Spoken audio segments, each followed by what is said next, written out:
Yeah, good afternoon. Yeah. Good afternoon. I think now we can start the program. Sorry for a small delay which happened. Our apologies are there. A very good afternoon to everyone. Welcome you all to the webinar on the theme Women in Science and Technology and Science and Technology for Women. I now request Srimati Smita R. IAS, Director cum Secretary Science, Technology and Environment, Member Secretary PCS&T cum Chairperson, Government of Puducherry, to deliver the introductory address. Good afternoon and greetings from Puducherry to all of those who have joined this webinar. I have great pleasure in being part of this webinar and I welcome Dr. Debapriya Datta, Scientist G, Head SCED Division and Department of Science and Technology, Government of India. Sir, we are very happy to have you here. I welcome all the officials of DST, Government of India, and it is great pleasure to welcome the chairman and member secretaries and officials of various state and union territories S&T councils who have joined us today for the webinar. This webinar, as all of you are aware, is conducted as per the advice of the Department of Science and Technology, Government of India, as part of the Azadi Ka Amrit Mahotsav celebration of Vigyan Utsav, STI for Atmanirbhar Bharat. This being the month, March being the month of Women's International Women's Day, 8th March being International Women's Day, the Government of India has taken this step so that to acknowledge the role of women in science and technology. Women are not only the key drivers of change, but their role is predominant in strengthening the communities, the building blocks of a nation. Equity and inclusion of women at all levels of nation building is an important prerequisite for achieving sustainable development goals. STEM, science, technology, engineering, and mathematics is a great enabler for this. As compared to the developed countries, we see a gender gap in STEM in India, and this is very much desired steps to bridge the gap. We see talents, women talents everywhere, but they are isolated, and we need to put in much more effort and energy to develop and encourage women talent in science and technology. This comes in the background where women face certain challenges because they bear the burden of many other tasks also and are sometimes not able to concentrate on some of their work. So it is the duty of our duty to support women in their endeavors both at home and at the work front. And the objective of this webinar is to showcase the STI empowerment of women in the country and to highlight the benefits of STI to the women. We have taken great efforts to have a representative panel of scientists to speak on today's occasion. We have these eminent speakers, Dr. C. Aruna, who is Center Head in charge, Center for Women's Studies, Puducherry University, Dr. R. Gunasundari, Professor, Department of Electronics and Communication Engineering, Puducherry Technological University, Dr. G. Koprandevi, Assistant Professor, Department of Electrical and Electronic Engineering, National Institute of Technology, Puducherry, Dr. K. Adisya Mary, Senior Technical Officer, ICMR, Vector Control Research, and Dr. Subhadra Adityan, Additional Professor, Radio Diagnosis Department, JIPMER, Puducherry. I thank all the presenters who have very heartily accepted our invitation and is here to deliver the talks on their respective fields. I once again welcome all the officials of various states and union territories, and I hope this webinar will raise awareness in the minds of all the participants to learn about the role of women in science and technology. I convey my sincere thanks to the DST GOI for the opportunity to conduct the webinar. Thank you. Thank you, ma'am. I now request Dr. Debapriya Datta, Scientist G, Head, C Division, Department of Science Technology, New Delhi, Government of India, to deliver the keynote address. Good afternoon. Good afternoon to all of you. Just a minute. See it here. Yeah. And thank you, Madam Smita, and thank you, the Puducherry for Science and Technology to take forward this Vigyan Utsav. As you know, this Vigyan Utsav as a part of this 75 years of India's, the independence of this Azadi Ki Amrit Mahotsav, we are celebrating the role of the state science and technology councils, the network of it, which started in 1971 and last year completed in 50 years, that how the state level science, technology and innovation ecosystem are being catalyzed by the state S&T councils. So if you see, the main component of a science, technology and innovation ecosystems are definitely the R&D, the research and development, the technology development, the human and the institutional capacity building, which includes the infrastructure, the R&D infrastructure at a state level, the state level science and technology and R&D institutions capacity building, the human capacity building, the international cooperations, and the innovations and the technology deployment for the economic and the social development of the state. And in that context, if you see that the social development, this month we are focused on women in science and technology science and technology for the development of the woman. And in order also to, in this month being the International Women's Day, which is an 8th of March, to go, locate with that. So if we look at it into the role of women in the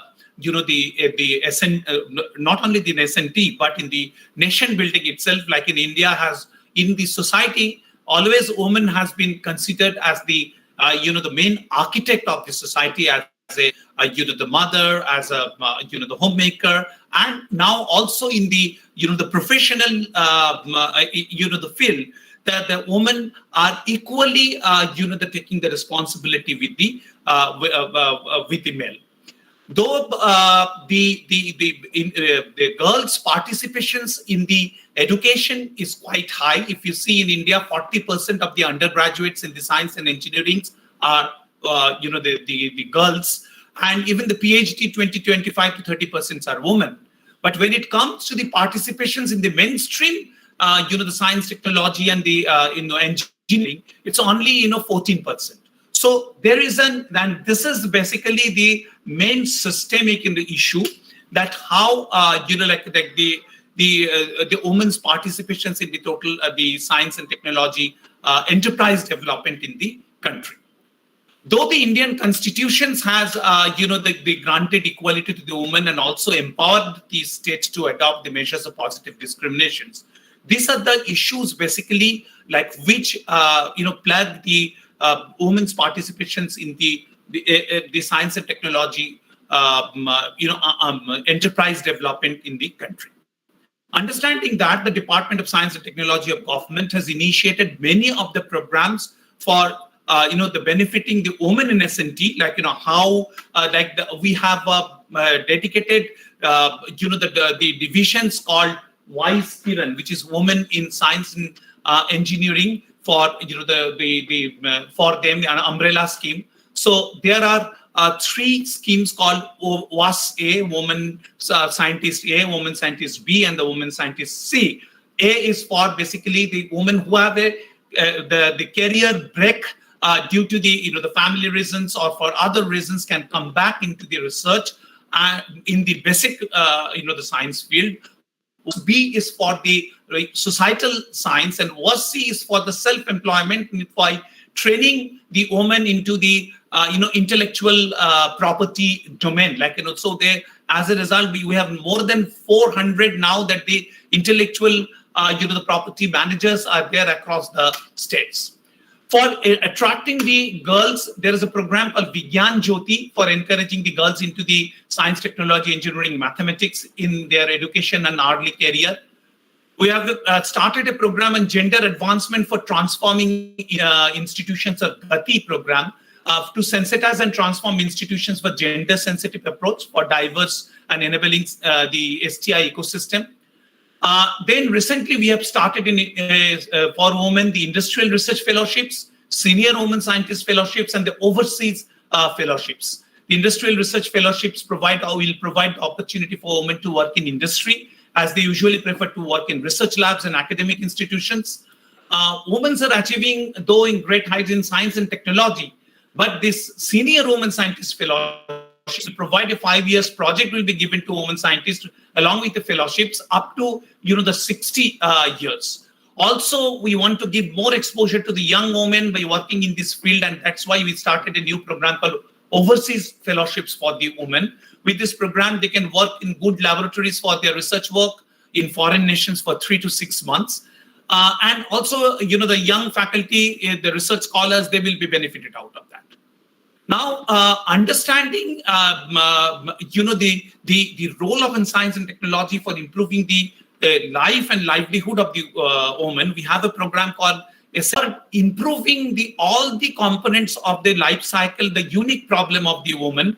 Also, we have a unique program called Women Technology Park, through which we train the women who are, the rural areas, the women who are involved into in their livelihood system, to improve their livelihood system through the science and technology, the interventions. For that, the women self-help groups we train by the technology which are relevant for improving their livelihood system. So this, in the other part, in also strengthening the Atmanirbhar Bharat and the vocal for the local 75th years of independence. Like this, through the empowering girls and women, DST is trying to address our Honorable Prime Minister visions of women-led development in the coming 25 of this our nation's journey towards 2047.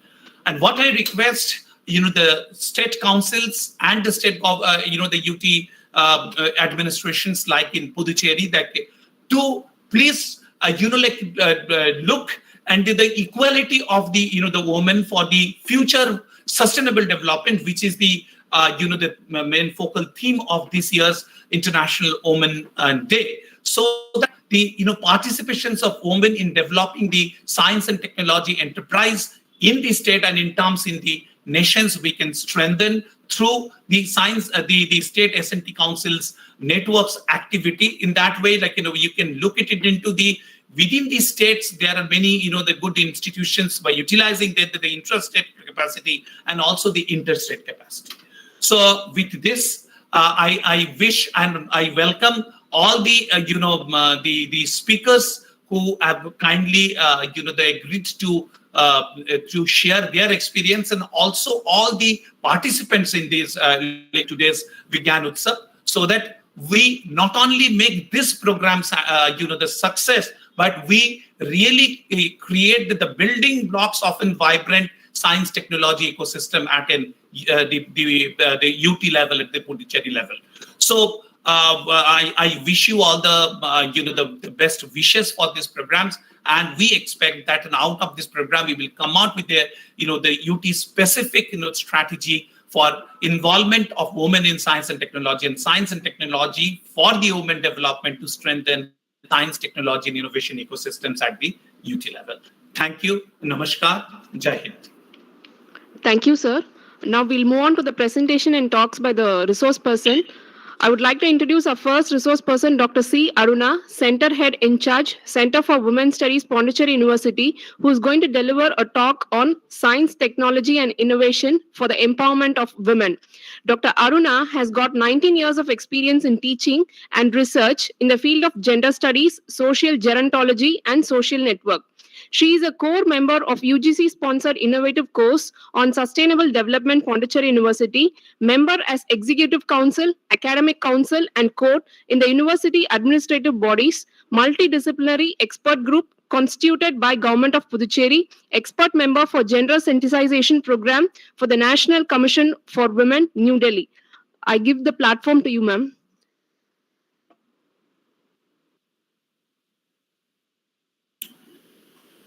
Thank you. Am I audible to all of you? Yes, ma'am. Yes, ma'am. Yes, ma'am. A very good afternoon to one and all.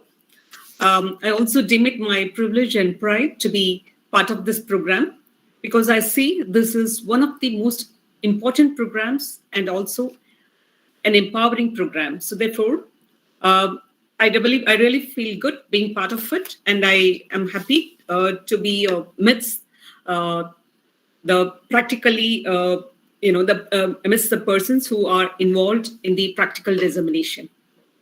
Right. So with that, I would move on to my presentation. I would give me a moment. I would present my PPT, and then I would start off with that.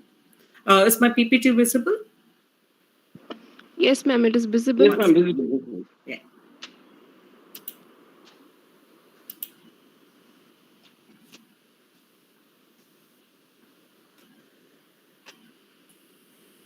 Okay. So today I would focus on this topic, science, technology, and innovation for the empowerment of women. Well, when we start looking at the society, we have understood that we have an almost equal proportion of women. And we have seen that one group has been left behind in many of the development activities. And therefore, a large potential of them has been wasted. So if we have to have an equal footing, we need to have men and women participating equally in all development programs.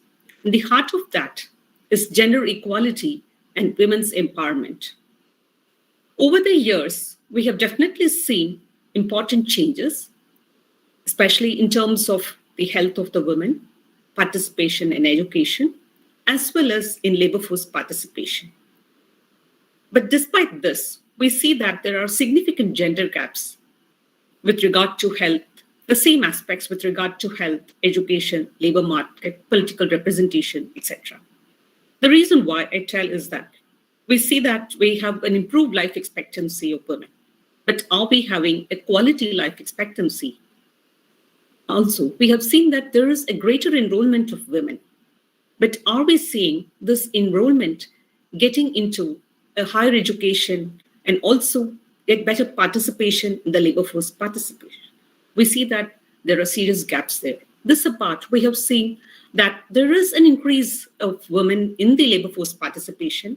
And all along, we know that women had been part of the various economic activities, but then it has almost been an invisible labor.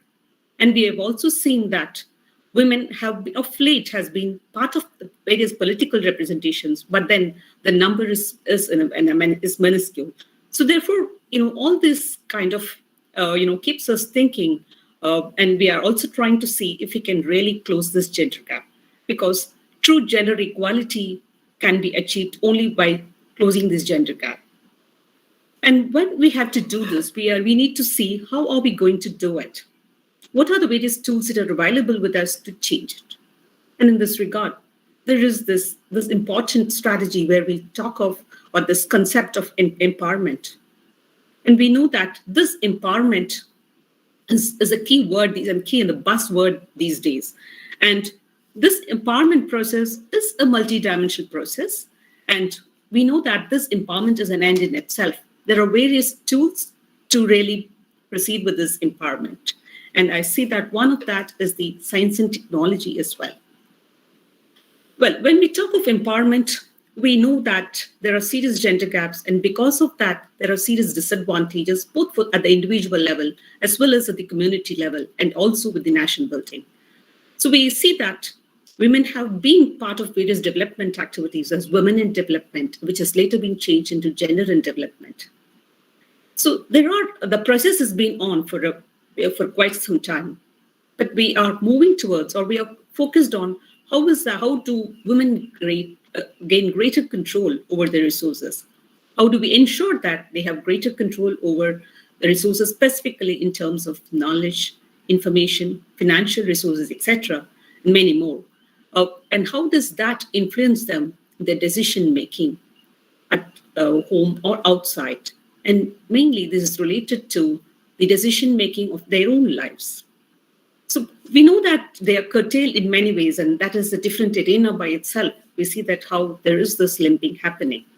And in this process, if you see that this greatest disadvantage is largely because of the societal reasons. There is no difference between men and women there. The various institutions, right from the family to the education institution, to the various other institutions such as religion, media, the state, all of this has been part of this reason. So all of us have equal responsibility in making the change happen. So we know that the most of that has been the social construction. So we know that there are no individual differences, but it is the societal expectations and sanctions that has made one group less advantaged than the other. So this empowerment really focuses on elimination of barriers and constraints, and we need to move from this position of powerlessness to power. And this is important because the contribution of women is very important in the nation building, especially in terms of knowledge and skill. Especially even before we go into this empowerment, it is important to know the backdrop, that there needs to be a certain kind of a precondition for them to really take off, or for all of those who are to be empowered to really take off. So this begins with freedom, or the time relief, or kind of freedom from time poverty, especially due to the various domestic chores and other labor-intensive tasks. This apart, they should be in a position to have control over the economic resources, participate equally in the productive activities, have the freedom to move beyond the time and space, and they have the mobility to do that. And apart from that, we also need to understand that there is a necessity for them, for each individual, to take part in the decision making and share resources equally with men and women. And for all of this, there is a basic requirement, that is the education, which really liberalizes them into a situation where they can become really empowered. So unless we focus on that, the true empowerment doesn't come. We also see that there are many ways by which the empowerment can happen. And we see that this can be achieved mainly by targeting initiatives to expand women's economic opportunity and also strengthen their legal status and rights, and also ensure that the voice is being heard, and also there is an inclusion, they are being included in the decision-making process, and they're also part of the decision-making. This is important. This is a part we also, Sir has already mentioned, we are keenly focusing on the Sustainable Development Goals, and wherein we also try to bring in, and we have understood that the science and technology is a very important tool. Thereby, we can enhance the use of this existing technology to increase the proportion of women and girls to have access and utilize it. So with this backdrop, we have moved on to understand that the science and technology are key drivers for knowledge and information. Also, it enhances the labor and capital productivity. It definitely contributes towards the social, political, and economic empowerment, which is very vital for the transformation of women. We know that this is a very big opportunity, and therefore we cannot take it lightly and miss upon this.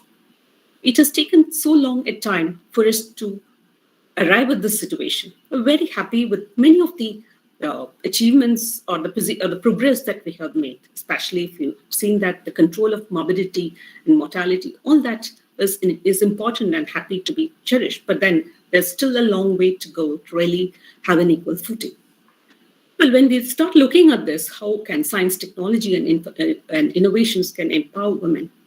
We definitely would understand that there is disparities in terms of access to, development of, and control over, and ability to benefit from the technology.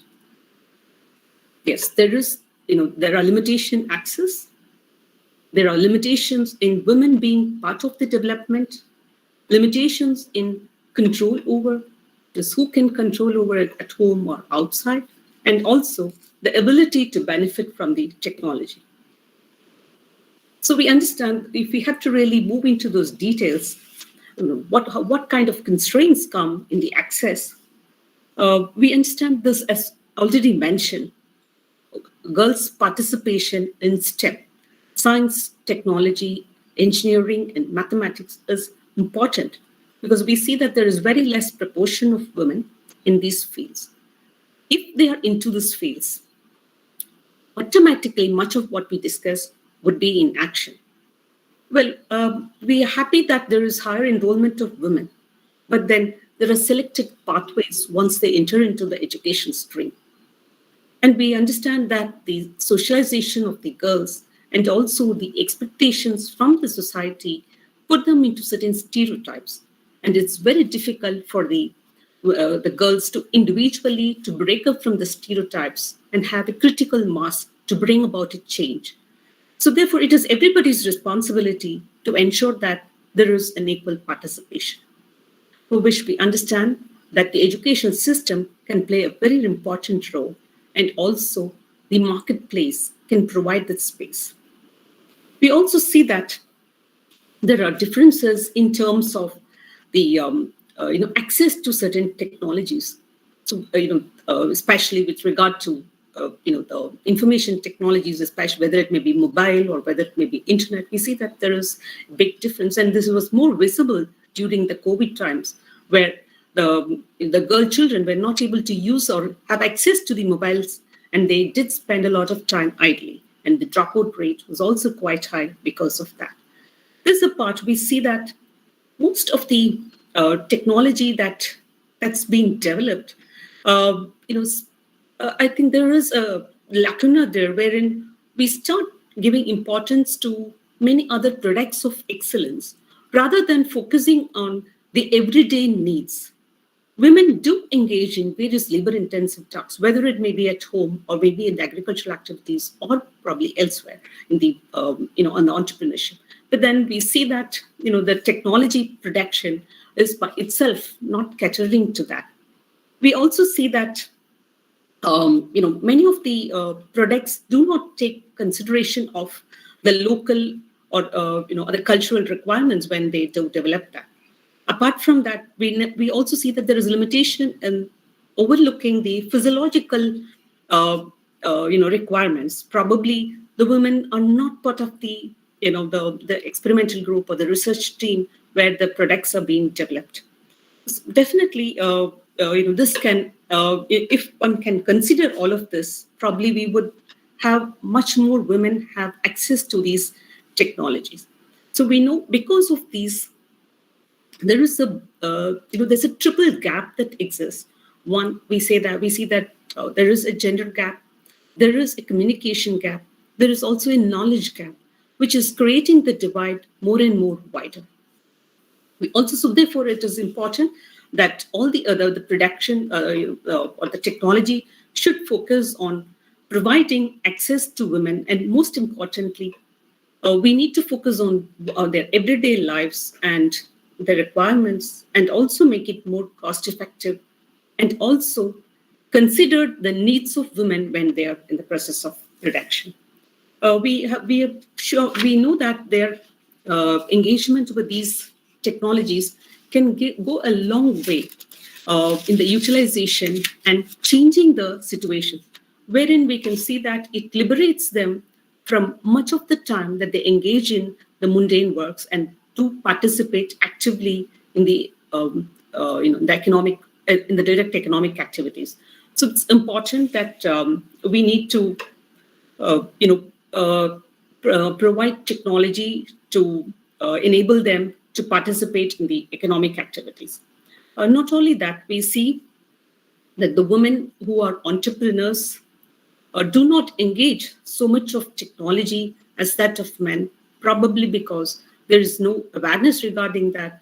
Also because the technology that is available is not suiting to the skill that they have, or we are not ensuring that the skill enhancement takes place. So therefore, we can see that there is a lot of complications that come up as a result of these lacunae in the access to technology itself. We also see that this technology can have a direct impact on poverty reduction. So if in case the better technology is available with women, there is better productivity, there is much more probability. There is not only in the actual, especially in the agriculture setup, the labor, the agricultural, the tools and other devices need to be women friendly, And if that's the case, the productivity by itself can enhance. And not only that, we see that there can be more indirect impact as a result of their activities. So we see that the technologies can enhance women's participation in alleviating poverty and also better distribution of resources. We also see that most of these products are less comfortable for women in usage, and many a time, this also brings in a lot more difficulties for women. That is, they have been kept away from the productive activities as well. This apart, we also see that it helps them if the technology is suitable. They are in a position to even cross over the middlemen. Many of the profit that they could generate is absorbed by the middlemen. So rather, if the technology is available, they can market their products. The artisan can sell their products across the globe. They can provide the marketplace can be expanded. And not only that, the information and other services can be at their doorstep. So it is important for us to really take these to the women. So the science and technology can equip the women to be much more skilled and also much more productive. So we need to ensure that they have access, and that access could bring about the transformation. Not only that, we also see that the technology, if it could really cater to the requirement of women, it could also have an impact on the health aspects. Many a time we see that the women are unable or do postpone or do check the healthcare at a later stage. So for which the telemedicine, or if in case we could provide technologies where much of the information can be stored through offline and disseminated, also it could add on. Especially when we talk of the community empowerment, we see that most of the ANMs who work on the field would be able to cater better by this enabled technology. They would be able to reach more people, more women, and also more elderly women who are in need of help and support. So the care and support can be enhanced to this technology. And not just that, we see that this technology is very much part of the social and political empowerment. We have seen that this, if women could be facilitated, or the technology could facilitate them to groups which are embedded with potential people, so that the redundant networks could be enhanced. There can be potential people who can link them to better opportunities, who can also provide mentoring, who can also provide more information. So all this, both at a personal level and as well as at a professional level, they would be able to do much better. The social networking can be much better with these kind of, the technology can enhance it. And we had seen that even in places like Peru, most of the women entrepreneurs are able to sell their products abroad largely through, or they can have better marketing largely through this technology. Not only that, we also have evidences down south in Tamil Nadu, where we have seen that women leaders at the grassroots level can share information, can try to focus on certain development activities by activating on these technologies. So, it's not just this media which connects, the social media that connects them, but also the vast information that could be pulled into the sense and through this, through these technologies could definitely ensure a better community and social life, and also the leadership qualities of the women could be enhanced through this.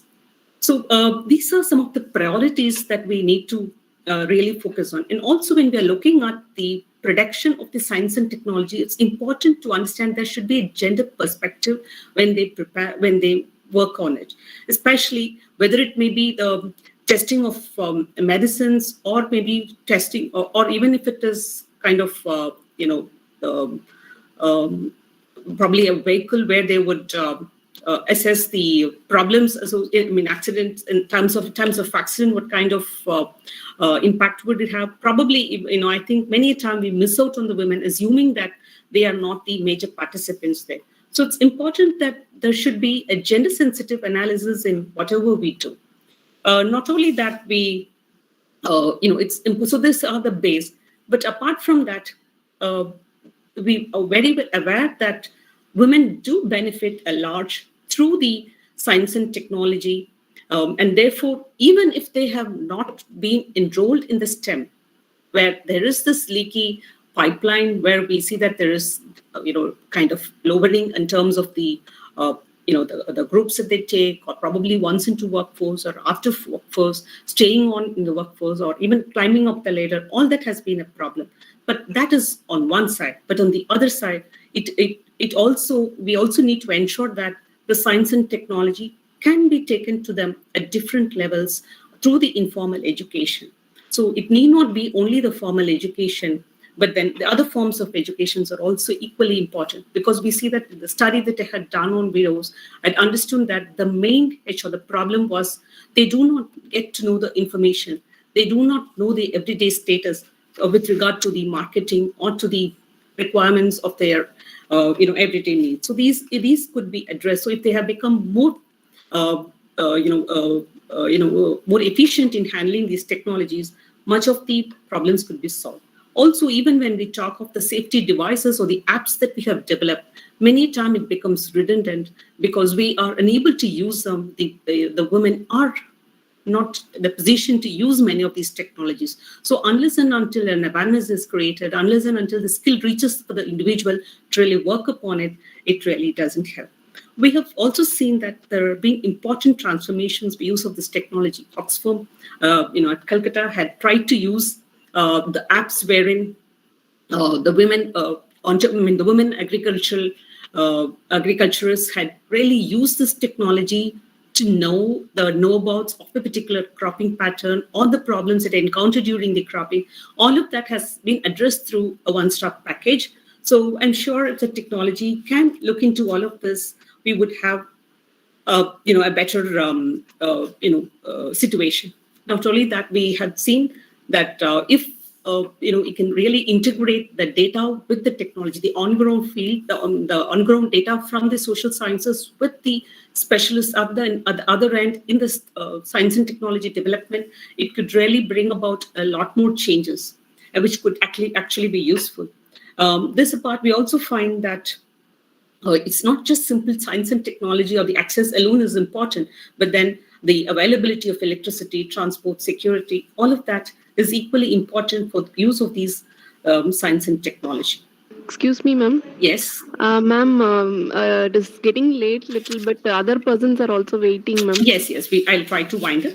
So Thank you. in that process, I would try to, the way forward would be to look into the various services, especially the financial services where women value convenience, security, privacy, and reliability. So therefore, if in case we talk of even the mobile money, there is this gender gap in the mobile usage and the trust in the formal institutions. Probably if we can work on it, it would empower them to better use the financial services. Apart from that, so there is enough scope for all of this. Apart from that, we also have the social services, which includes women use this in disproportionately the social services, which includes the subsidies, loans, etc., which also includes the Prime Minister Awas Yojana. We had been shortly working on that, and we also find that many a time if there is a direct cash handling, there is this corruption. So probably if it is all digitized and if they have been trained to use these digital services, much of their problems could be solved. We also find that the healthcare is one important area which can be addressed, especially the kind of research and development in terms of the physiology, mental health issues, and also providing the platforms to express and to resort to the to the treatments. All that is important. We also find that we need to focus on this education, which can be taken at the informal levels too. apart from that, we also need to have the mentoring and other networks, which is important, which the science and technology can work on it, not only ICT, but also at different institutional situations. We need to work on this mentoring and networks. Also trying to provide various ways by which the asset ownership can be strengthened is also equally important. So I would definitely state that the science, technology, and innovations is a very, very instrumental part for the transformation of women. It's not the only one, but then it's a very important enabler. So we have to really work on it. And let me end this presentation by trying to reinforce that the illiteracy is not mere having, or it's not having only formal literacy, or literacy is not only formal literacy, but also it would relate to people who cannot read and write, who cannot learn, unlearn, and relearn. This is very important. So we need not fix ourselves to the traditional learning, but it is important for us to go through these processes, which would definitely empower all of us, and especially the women. So with this, I conclude and also congratulate all the women in the science and technology and also other ally departments who would focus on empowering women. Thank you. Thank you very much for your informative speech, ma'am. The second talk is about role of women in information communication technologies, ICTs, by Dr. R. Gunasundari, Professor in Department of Electronics and Communication Engineering, Puducherry Technological University. She has 22 years of teaching, administrative, and research experience. Prior to joining as faculty in Puducherry Technological University, she served as Scientist Engineer C at ISRO Satellite Center, Bangalore. Further, to add to her credit, she was also offered appointments as Scientific Officer, Engineer C in Indira Gandhi Center for Atomic Research, IGCAR, Kalpakkam, as a lecturer, Department of EC, CEG, Anna University, Chennai, in the year 2001 and 2003, respectively. Currently, she is involved in doing collaborative research in the energy efficient communication and healthcare application with leading academic institution and hospitals cum research center. I hand over the platform to you, ma'am. Gunasundari, ma'am. Are you online, ma'am?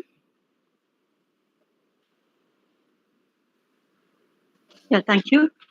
Ma'am, kindly take scheduled time, ma'am, because other resource persons are also waiting.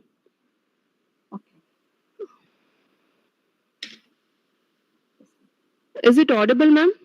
Share my slides. Yeah, it is audible. I'll just share my slides. Thank you, ma'am. I hand over the platform to you, ma'am.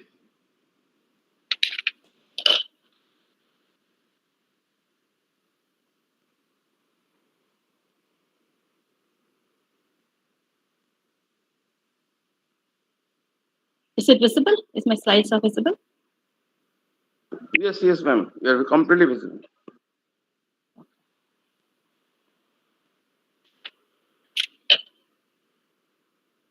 Good afternoon, one and all. First, I thank everyone for the opportunity given to express my views in harnessing ICTs to serve the goals of equality, equity, and justice for women in all sectors. This information and communication technology is not new to us. It has flourished over the past few decades, and it is increasingly playing an important role in the economic sector across the globe. Presently, the digital transformation accelerated by this COVID-19 crisis has made access to this technology and the ability to, and it has reformed kindly, the way. Presentation is not in the presentation mode, ma'am. Just a minute. Slide is not getting changed.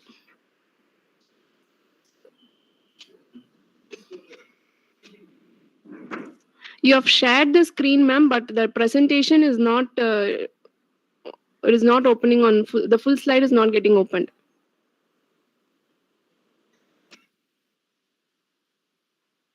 Now, is it clear now? Ma'am, you have just we can. Ma'am, please go to slideshow, ma'am. Slideshow mode. There is a slideshow mode. I'm in slideshow. But I'm in slideshow mode only, madam. It's not coming in the screen, maybe. Yes.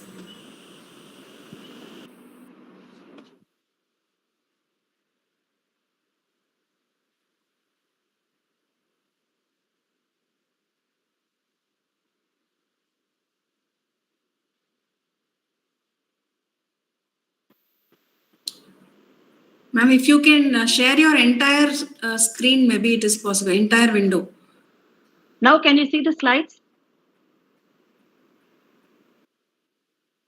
Madam, can you see the slides? We can see the slides, ma'am. Can see, please do the maximization. We will just see F5, ma'am. Please press F5.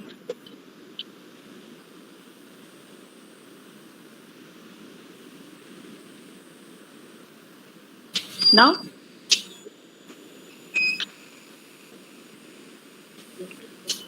Is it clear now? Can you see the slides changing? It's okay, ma'am. You continue your presentation, ma'am.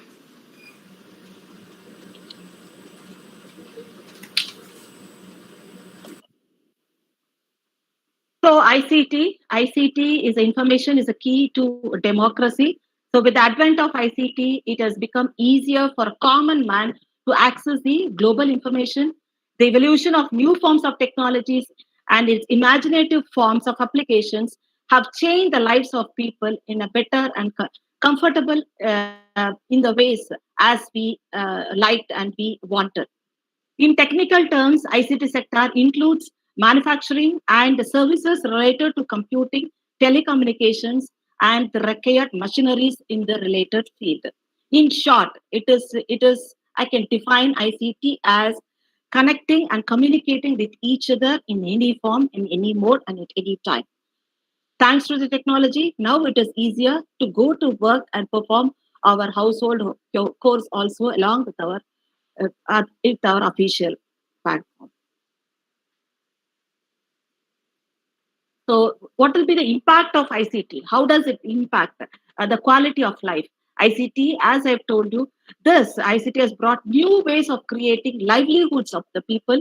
So, the diffusion of ICT has increased year by year, and it has made it was possible to reduce poverty to a greater extent across the globe, and it has accelerated the growth of a global economy and improved the quality of life for the world's inhabitants.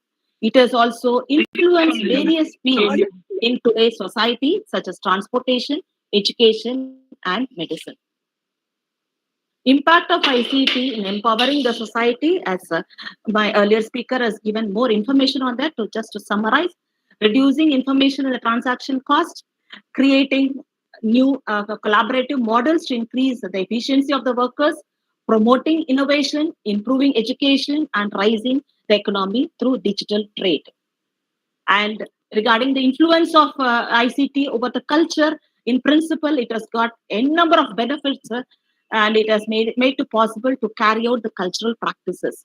For example, the internet gives people access to the user-generated contents and tools that can be used and altered. And summarizing the positive and the negative impacts of ICT, we do experience and we have seen both the impacts in our day-to-day life. So faster communication, higher data rate, and low communication cost, share the opinion of others, and information sharing instantly, paperless environment, and it has erased the borders. And coming to the negative aspect, so it has reduced the human interaction time, and it may harm, it can create some health issues to the user. And another main negative impact of this ICT is access to pornography and violence website, which might affect the youngsters and the younger generation. So today's topic is about the role of women in ICT. So as everyone will accept that it has played a major role in women empowerment, and I would like to separate this particular topic into two. One is ICT for women, and other is women in ICT. And it has played a major role. And as we all know that this women empowerment is a burning issue all over the world, including India. But now in the 21st century, this issue has been reduced to some extent. We cannot say that it has been completely eliminated. The percentage has reduced, and we could see the empowerment of women in various fields. But we have to accept that the percentage of this empowerment is very less, and we can say it is close to nil in many of the countries. So the causes for this gender inequality, why we are emphasizing more on this women empowerment, is mainly due to the patriarchal society, son preference, discrimination against girls, dowry, marriage laws, lack of awareness, low educational status, and poverty. We need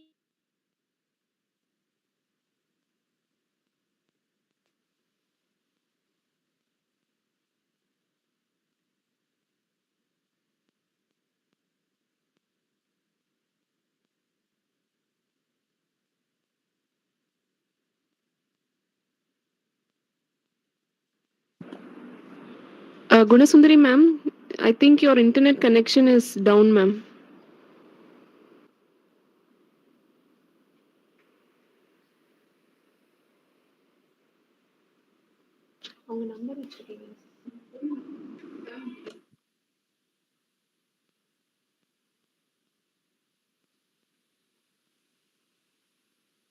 enhance the life.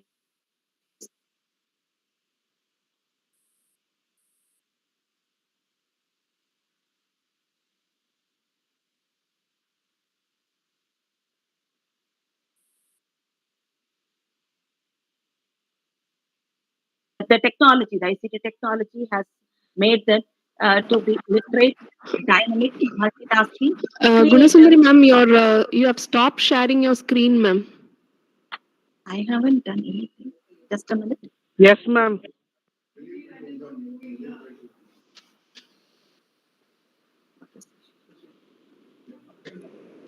Ma'am, while sharing your screen, just after opening your presentation, just press F5 function key, ma'am. Okay.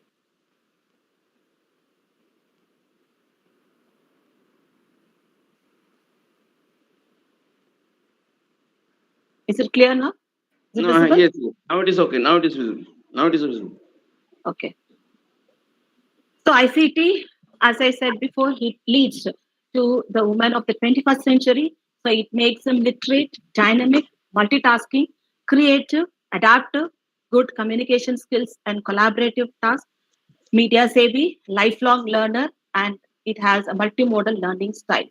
But the problem with this ICT, as we all know that due to the heavy work balance in the ICT sector, and the women are not able to balance this work and life in the ICT sector. This is not a problem with the ICT sector alone, but it is more because of the erratic nature and then the voluminous of the work and due to the different timings of the work. So the dropouts of women in this ICT sector is more compared to all other areas. So now, in order to balance this work life balance in the ICT sector, so we can give them special training, and then we can make them involved in home-based and small-scale industrial activities like handloom, handicraft, sericulture, so that they do not follow the specific or the scheduled time frame. So they are free to work at any time in their convenience. And then it can be that is the prime movers of ICT can make them economically move backward, and geographically they can work in different geographical domains.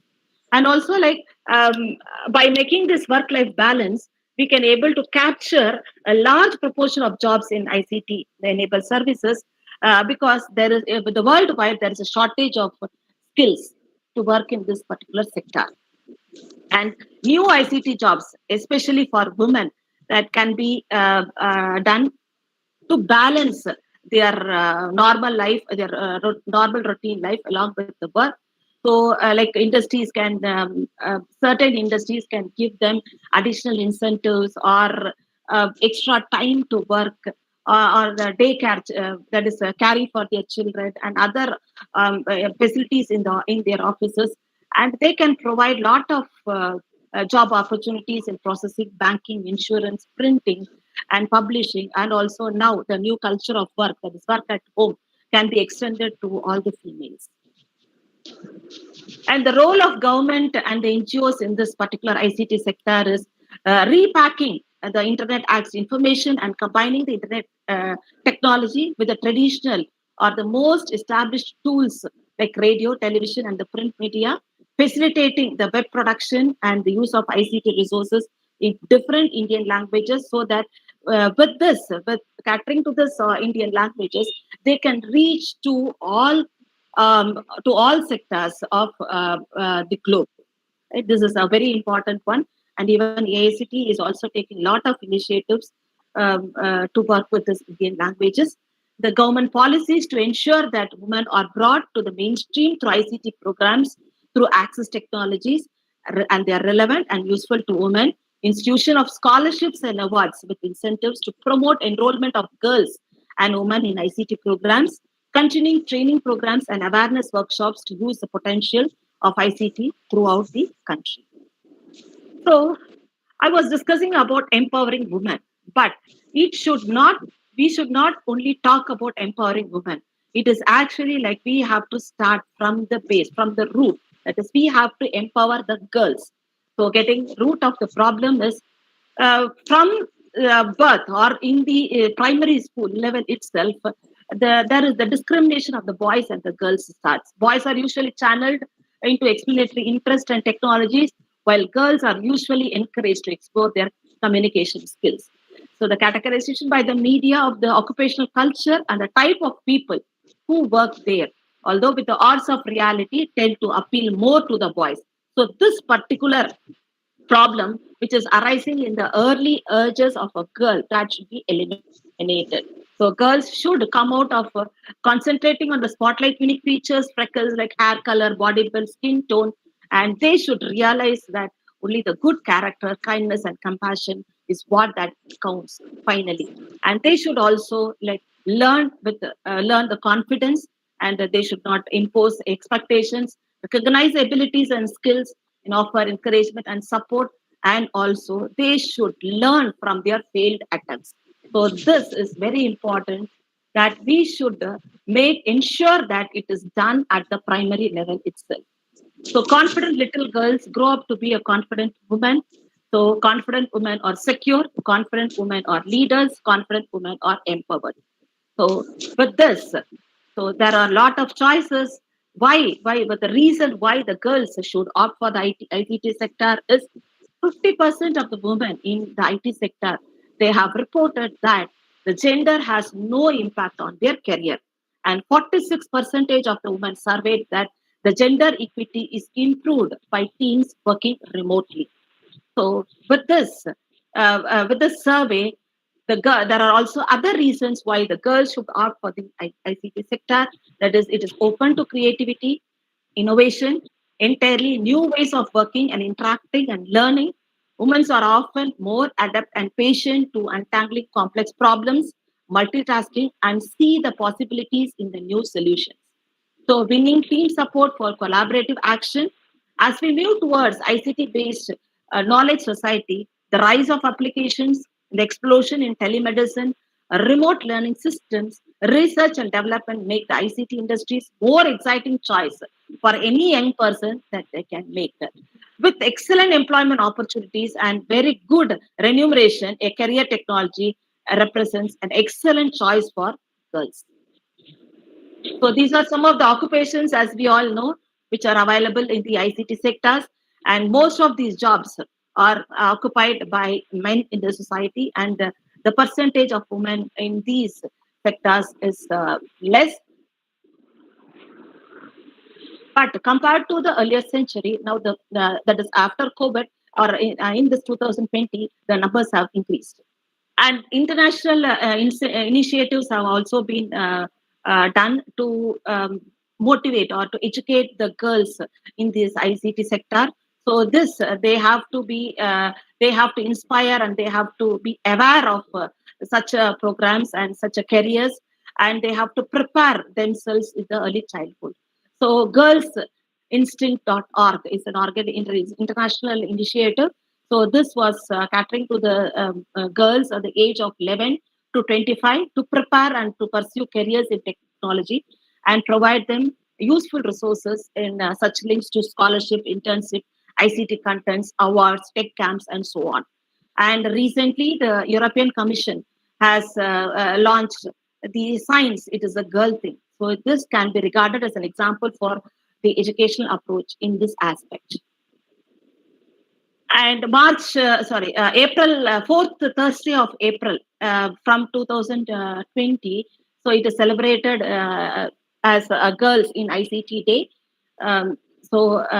Even we can also celebrate, and then we can see that every year we can see that what is the ratio. Like we also talk about a lot of programs, the governments, the NGOs, the self-help groups also talk about lot of programs, help schemes in this particular to develop or to motivate the student children in this area.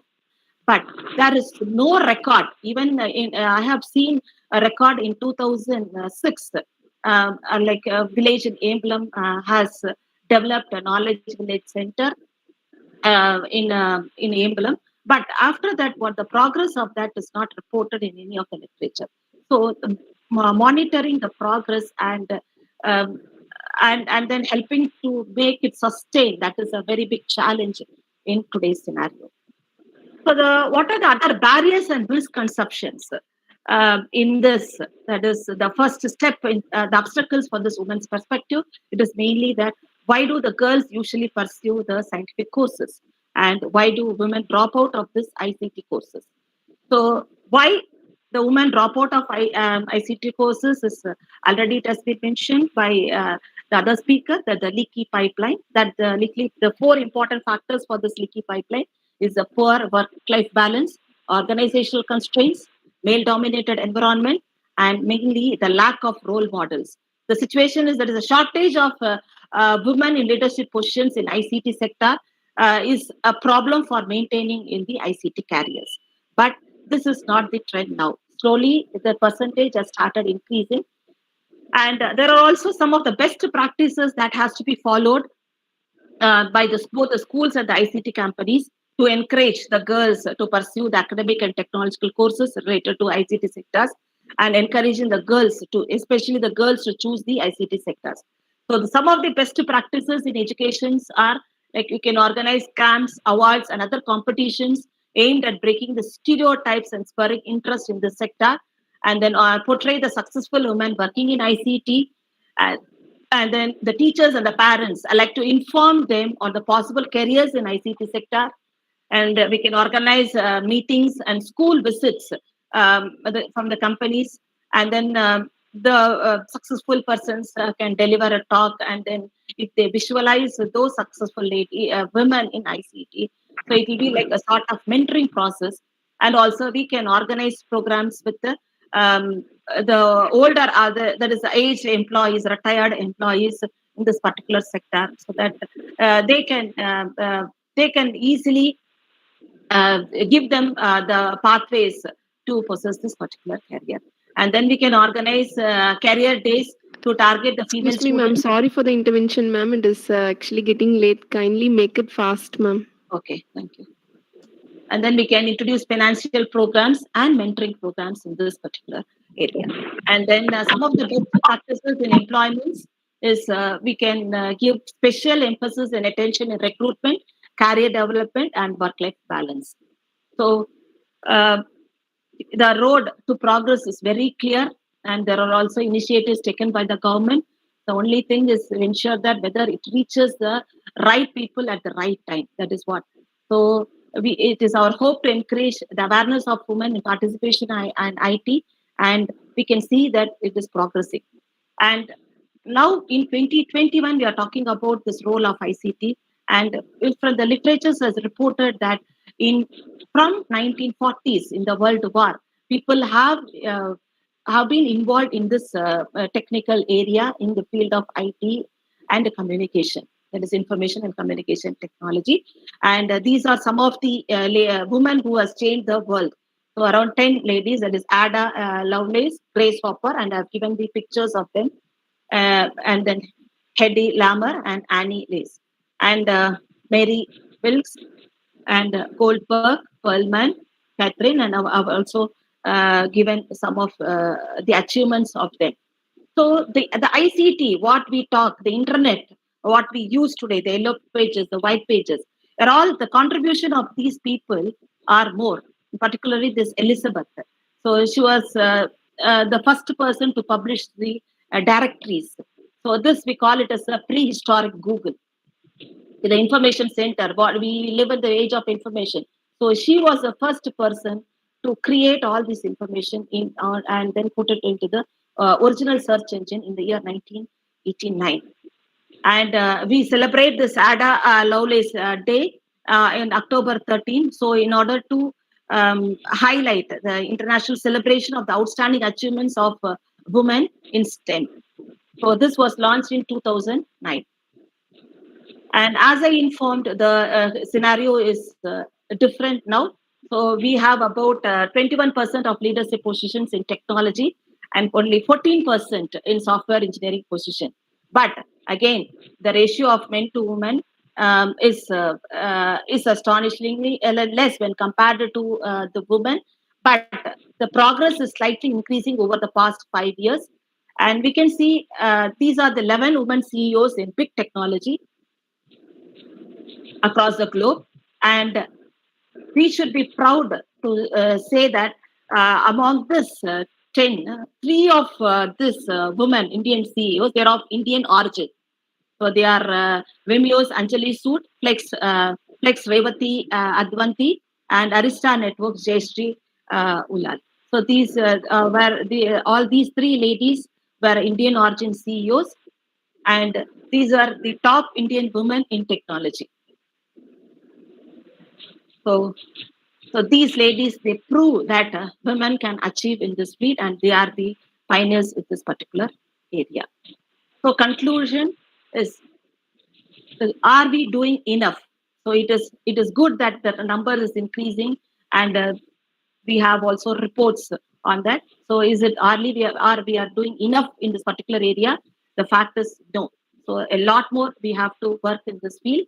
So it is all in the fields of the younger girls generation. So focus. So my message to the girls is, focus on making yourself the captain of your lives, and definitely ICT will lead the path to your success. Thank you. Thank you, ma'am. Thank you very much. The third talk is about Women in S&T and S&T for Women by Dr. G. Koparan Devi, Assistant Professor, Department of Electrical and Electronics Engineering, National Institute of Technology, Puducherry, Karaikal. Her areas of interest are condition monitoring of insulation structures in power apparatus, power electronics application in power systems, electric vehicle technology. She had received Best MTech Project Award in the year 2003 to 4 in the Puducherry Engineering College. She has published papers in international journals, attended national and international conferences, and she has been the chairperson for many committees and other from the administration end. I hand over the platform to you, ma'am. I kindly request you to shorten your presentation within 15 to 20 minutes, ma'am. Thank you. Ma'am, you're not audible, ma'am. Kindly on your mic, ma'am. Yeah. Thank you. Thank you for your introduction. Just give me a minute for sharing my screen. Yes, ma'am.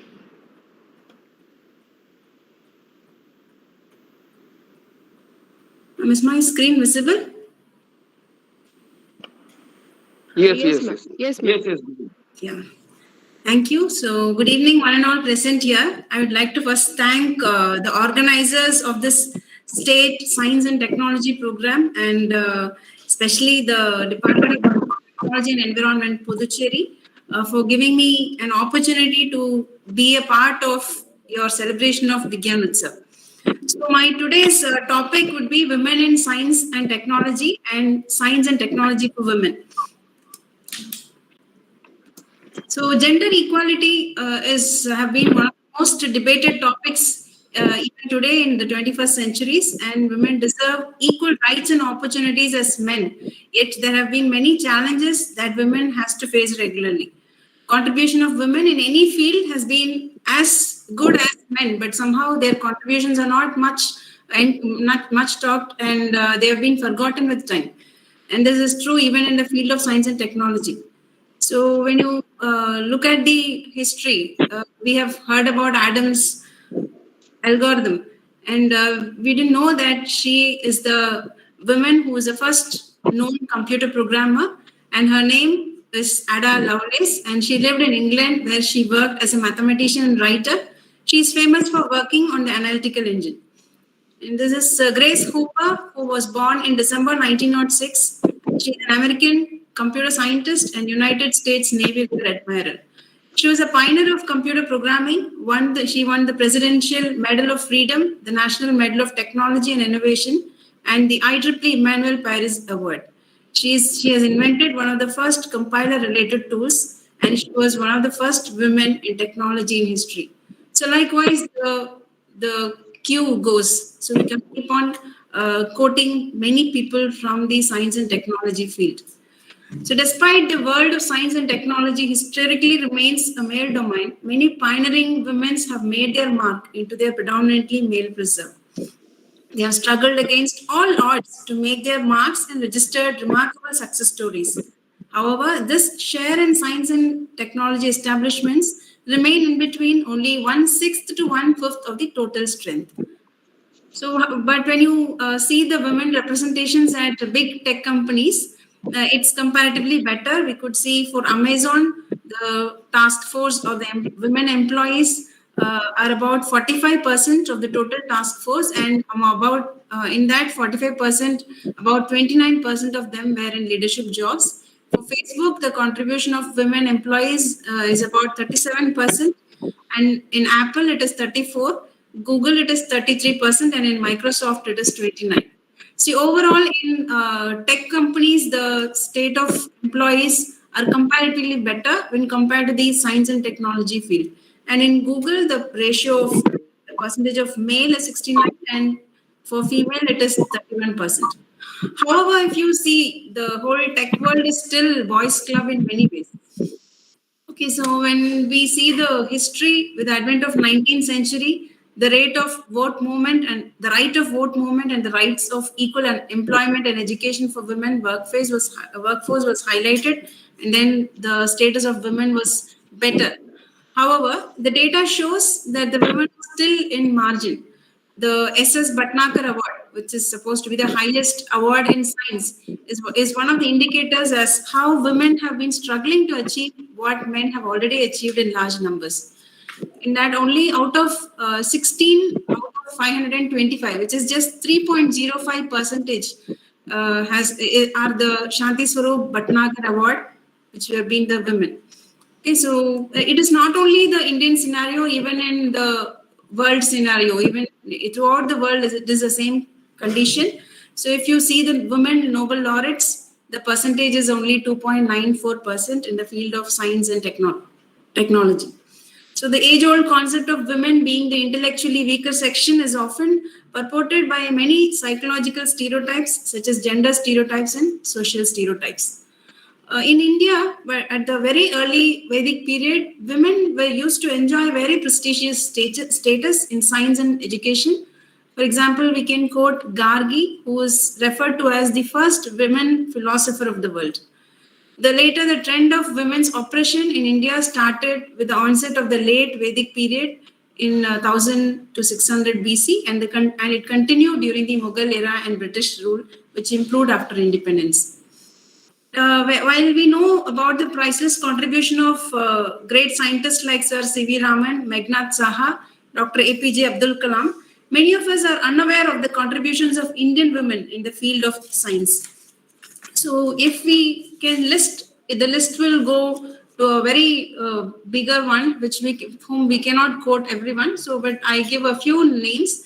The few names would be Kadambani Ganguly, Anandi Gopal Joshi, Annamani Rajeshwari Chatterjee, Kiran Mazumdar Shah, Dr. Aditi Pant, Madhuri Mathur, Dr. Suman Sahai, and Kalpana Chawla. So there are so many others in the list.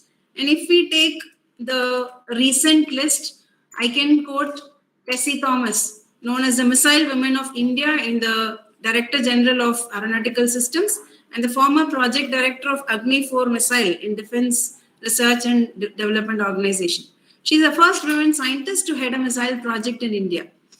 Then comes Mutaya Vanita. She is the project director of Chandrayaan-2. She is the first woman to lead the interplanetary mission at ISRO. Chandrima is a biologist and the first ever woman president of Indian National Science Academy, INSA. She specializes in cell biology and has conducted extensive research about the Leishmania parasite which causes Kala Azar. Indian Institute of Technology Guwahati professor Raki Chaturvedi at the Department of Biosciences and Bioengineering has been recognized by the Office of Principal Scientific Advisor, Government of India and British High Commission, New Delhi, among the top 75 Indian women in STEAM, science, technology, engineering, applied arts, and mathematics. So we have so many such women who have showed their marks in the field of science and technology. However, when we see the statistics, when we compare the analysis of the faculty distribution in the Indian Institute of Science and other universities, this is a statistics given in 2018. The situation is like you can see at the top of each universities, the number is given, that is the total strength of the faculties. The blue one is the male strength and the red is the female strength. Okay, so when you analyze the IITs, the most prominent engineering college of the country, it showed the wide gap in gender equality, where the average number of women faculty is only 11.24%. And the profile of faculty in the top 20 universities of the country is shown in the second figure. There it differed little significantly, as the average number of women faculty was 27.11%. So this significant difference can be maybe probably due to the fact that the universities handle teaching and research mostly related to basic sciences rather than the technical subjects. And among the universities, the IISc Bangalore was mostly male dominated with only 8.6% female faculty, while the Amrita Vishwa Vidyapeetham, it has a female faculty percentage of 45.8%, and Savitri Phule Pune University had a percentage of 40.53%, which stood out with most balanced distribution of gender within India.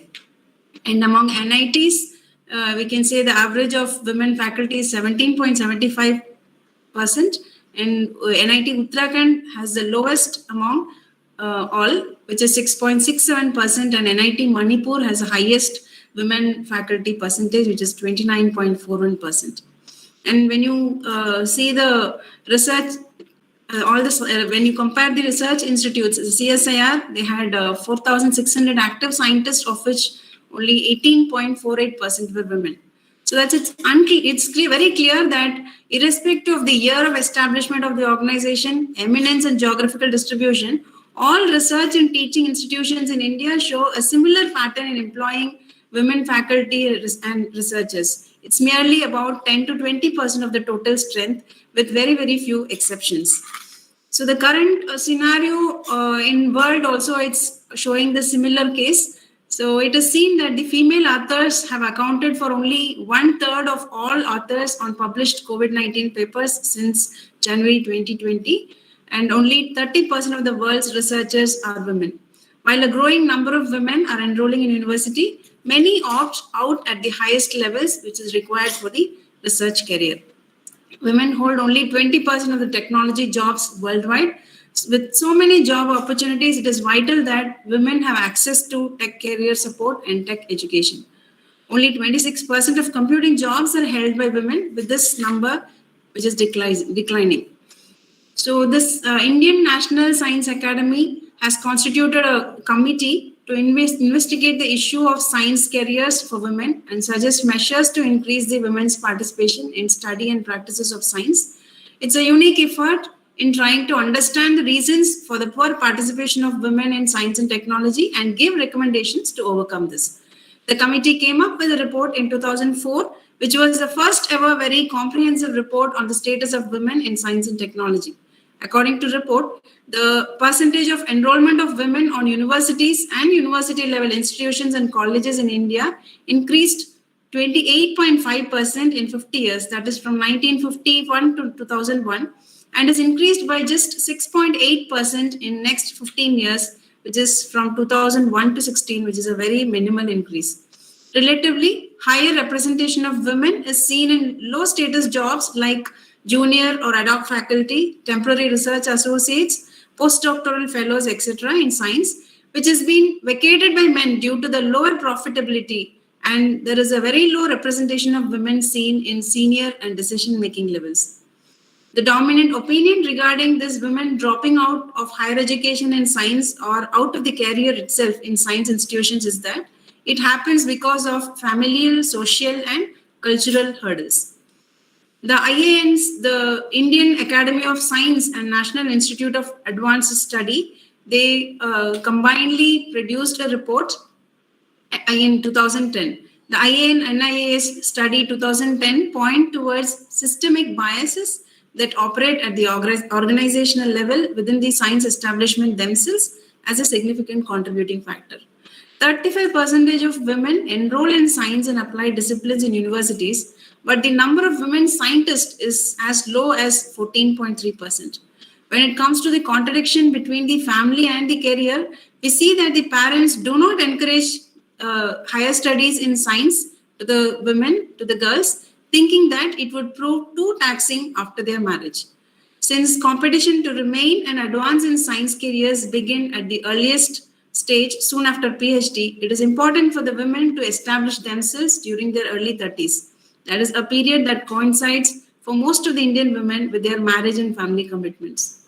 The breaks or temporary research positions of 3 to 5 years during this period do not offer the advantage of moving up the ladder later when the family commitments take a backstage. So what we see is the women fall out of science establishment. Women scientists, they take a big compromise, like a large number of qualified women scientists, they opt for undergraduate or school level teaching, while others even completely drop out of science. So this was a small survey taken during this pandemic, and the report was given in Women in Tech report. It says that 42% of women in tech say they took most of the household work during the pandemic compared to 11% of the women.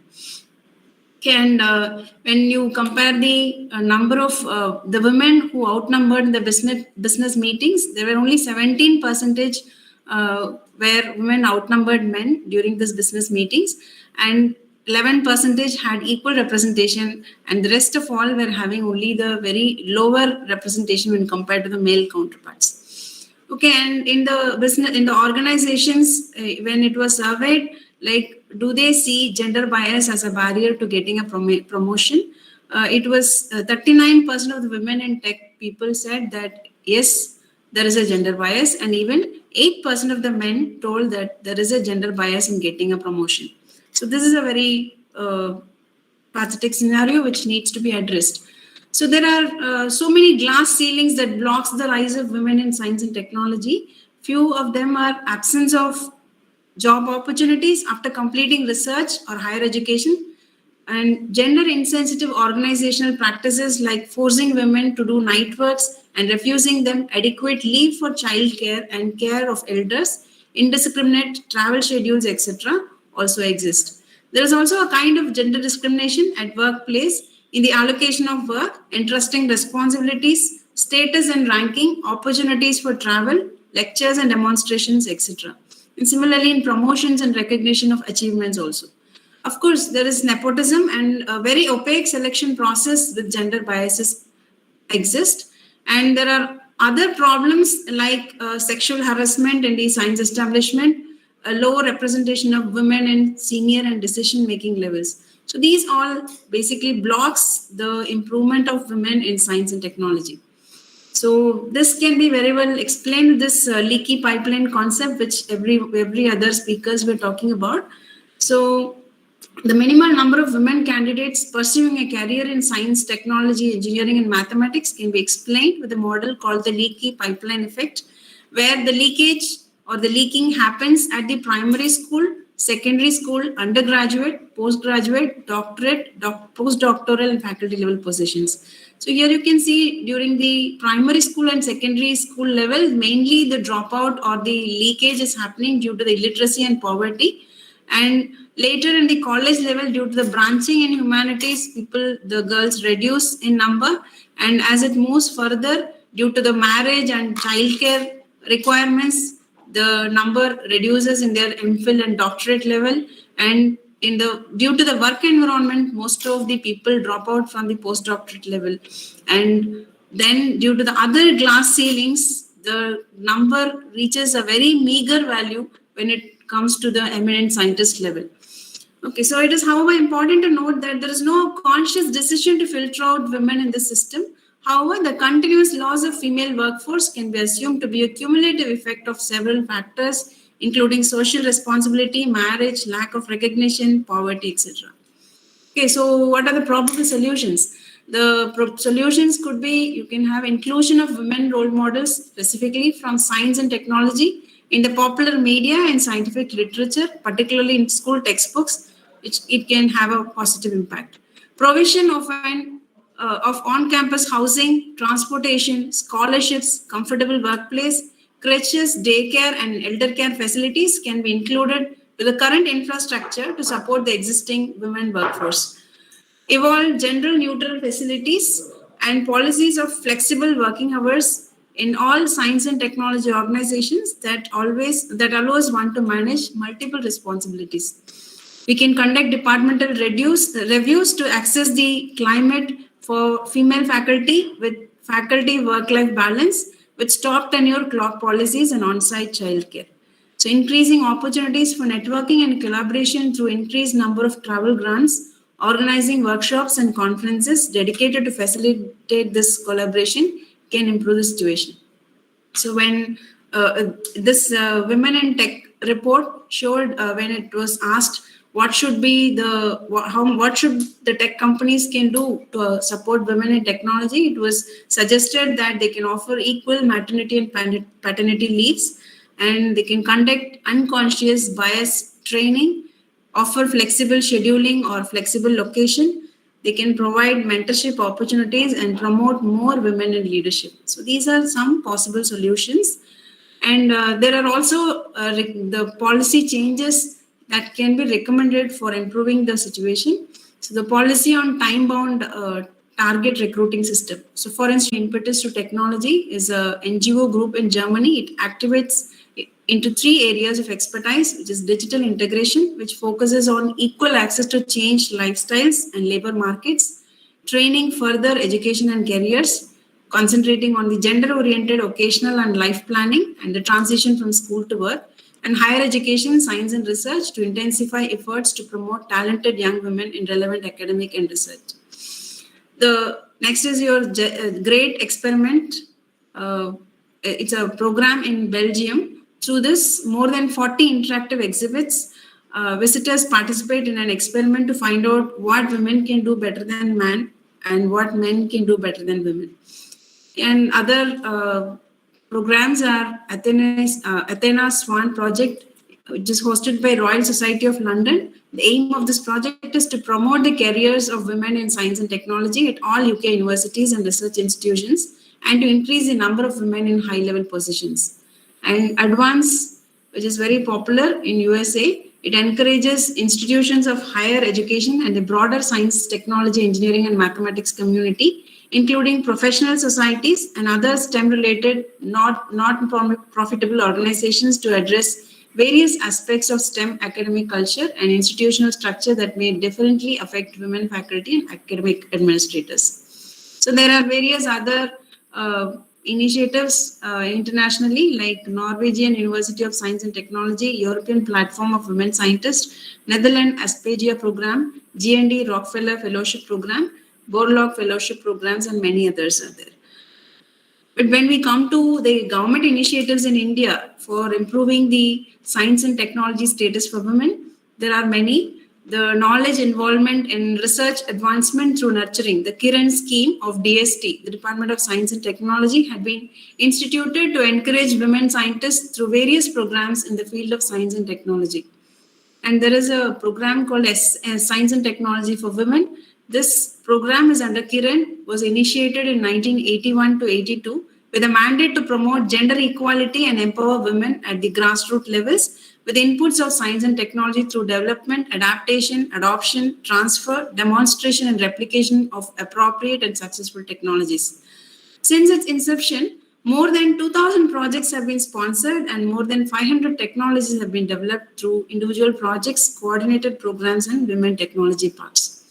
The 2002 Women Scientist Scheme under Kiran provides career opportunities, including fellowships to unemployed women scientists and technologies, especially those who had a break in career for pursuing research in frontier areas of science and engineering.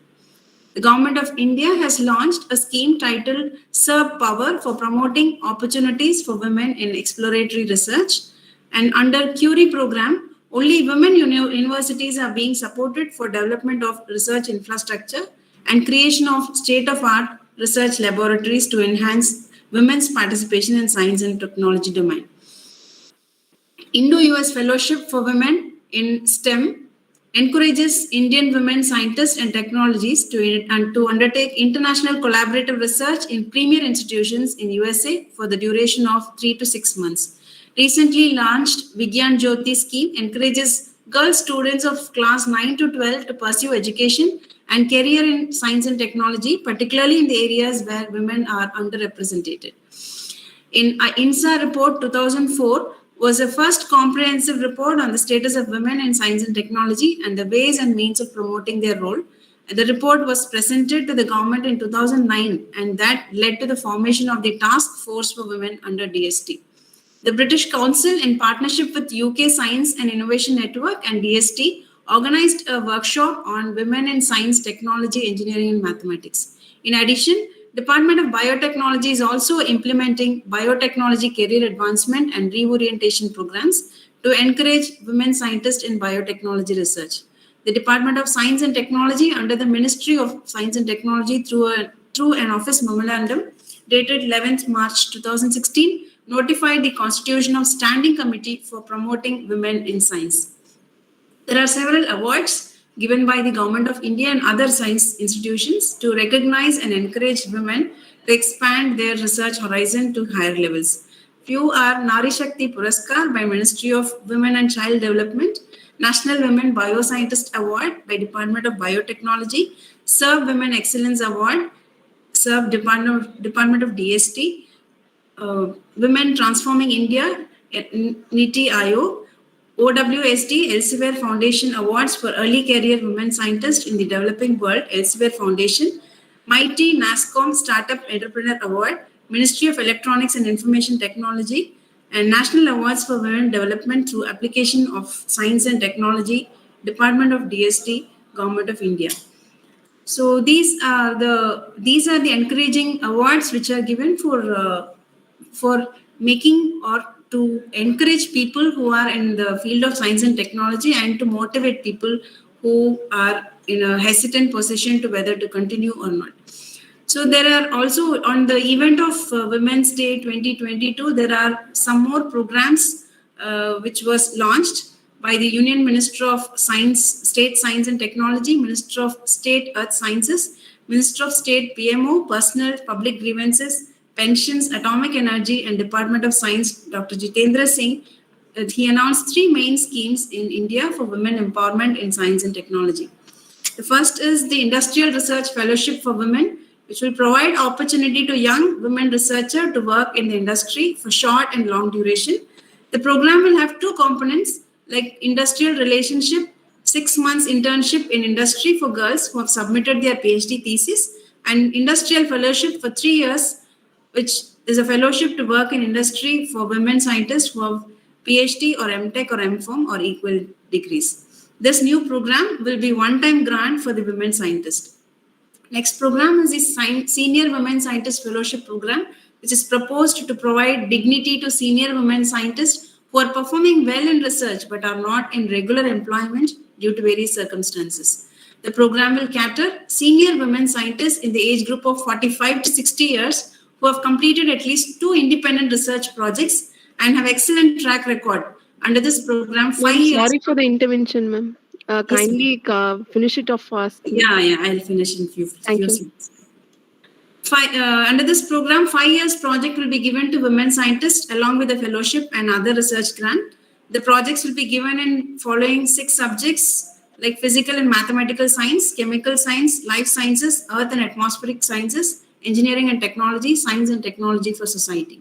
And the third program is the Overseas Fellowship for Women, will provide the exposure to science and research scholars and young women scientists to upgrade their skill in various countries. The program will serve PhD scholars of age group 21 to 35 years and young faculty of age group 27 to 45 years through its 2 components like women overseas student internship and women overseas fellowship respectively. These 3 to 6 months overseas visit will include monthly stipend, return airfare, health insurance, contingency, etc. So hence, to conclude, we shall say women needs science and technology, and science and technology need women. So awareness among women to make these potential use of the government initiatives and to achieve the target goals is important. And to make that possible, we need to take measures at all levels. We have to change the mindset of people. We should change policies, and we should give special schemes to support and mentor young women. Also, some policies of gender audit while recruitment in all the institutions is required. So to conclude, I conclude with the sayings of Sheryl Sandberg, who is CEO of Facebook. She says, no industry or country can reach its full potential until women reach their full potential. This is especially true of science and technology, where women with a surplus of talent still face a deficit of opportunity. Thank you. Thank you very much, ma'am. It was very an inspiring presentation. The fourth talk is about role as a scientist in Vector Control Research Center by Dr. K. Adisya Mary, Senior Technical Officer from ICMR, Vector Control Research Center, Puducherry. Her division is Innovation and Product Development. She had 30 years of experience in teaching and research. She had a good record of presenting papers in national and international seminars. She is a life member of Indian Society for Parasitology, Society for Vector Ecology, and member of Professional Women's Advisory Board of American Biographical Institute. I welcome you, ma'am, and I leave the platform to you. Ma'am, kindly finish your presentation within 15 to 20 minutes, ma'am.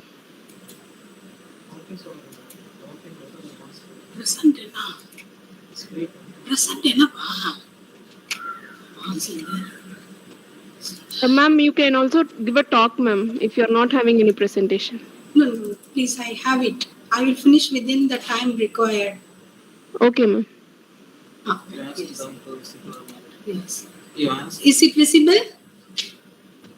Is my slides visible? Yes, ma'am, it is visible. Okay. Good evening and welcome all for the talk, which is my role as a scientist at Vector Control Research Center. Vector Control Research Center is abbreviated as VCRC under the Indian Council of Medical Research, in turn under Department of Health Research, and finally under the Ministry of Health and Family Welfare. This is how our campus looks when we enter into the campus. And Professor and Dr. Balram Bhargava is the Secretary, DHR and Director General of ICMR.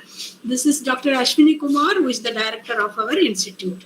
VCRC was established in 1975 at Puducherry. It has been ranked as Center of Excellence, and it's a collaborating center for WHO for lymphatic filariasis. The vision statement of VCRC is to make India free from vector-borne diseases.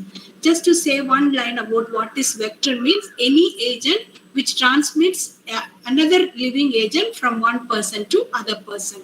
It can be an insect like mosquito, fly, flea, or the agent which is transmitted can be a parasite or a bacteria or a worm or virus. In case if transmit virus, we get viral diseases like dengue, chikungunya, Zika, etc. Collectively, all these are called vector-borne diseases. And VCRC has been carrying out research for so many years in the diseases such as filaria, malaria, dengue, chikungunya, JE, scrub typhus, etc. So just to say one line about science. Science is the discovery of knowledge with a schematical or methodical experiment and observation. Science also aims to build knowledge.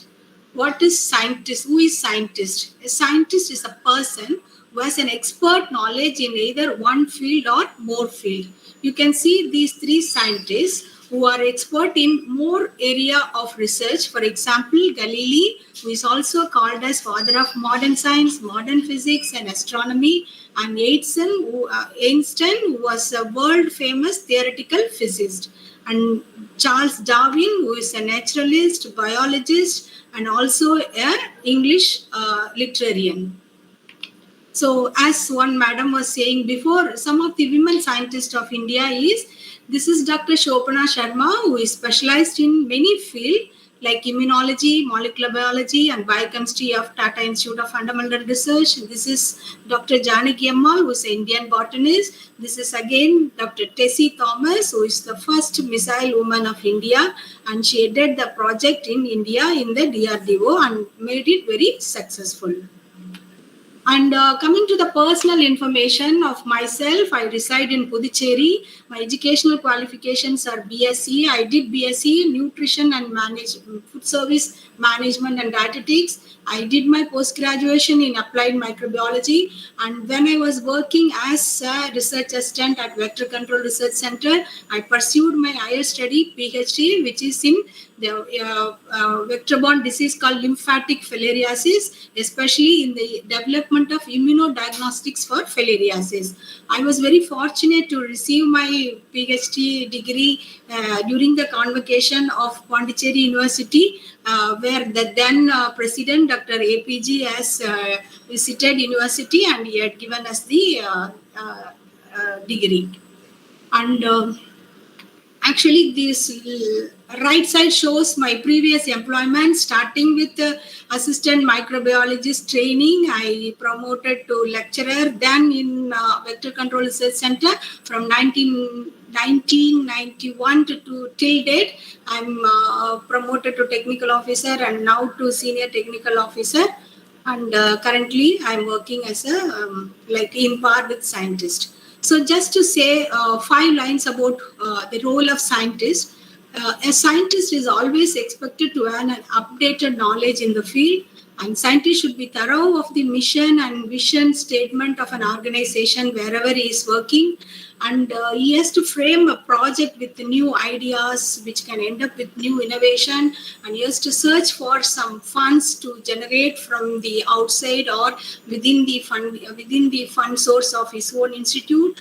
And after getting the fund, he makes a very schematic plan how to execute the work, and after the study is over, he analyzes the results and he publishes the results so that it is applicable for the public to get benefited. And all the project and all the goals are to end in an applicability to community for the better living and healthy future.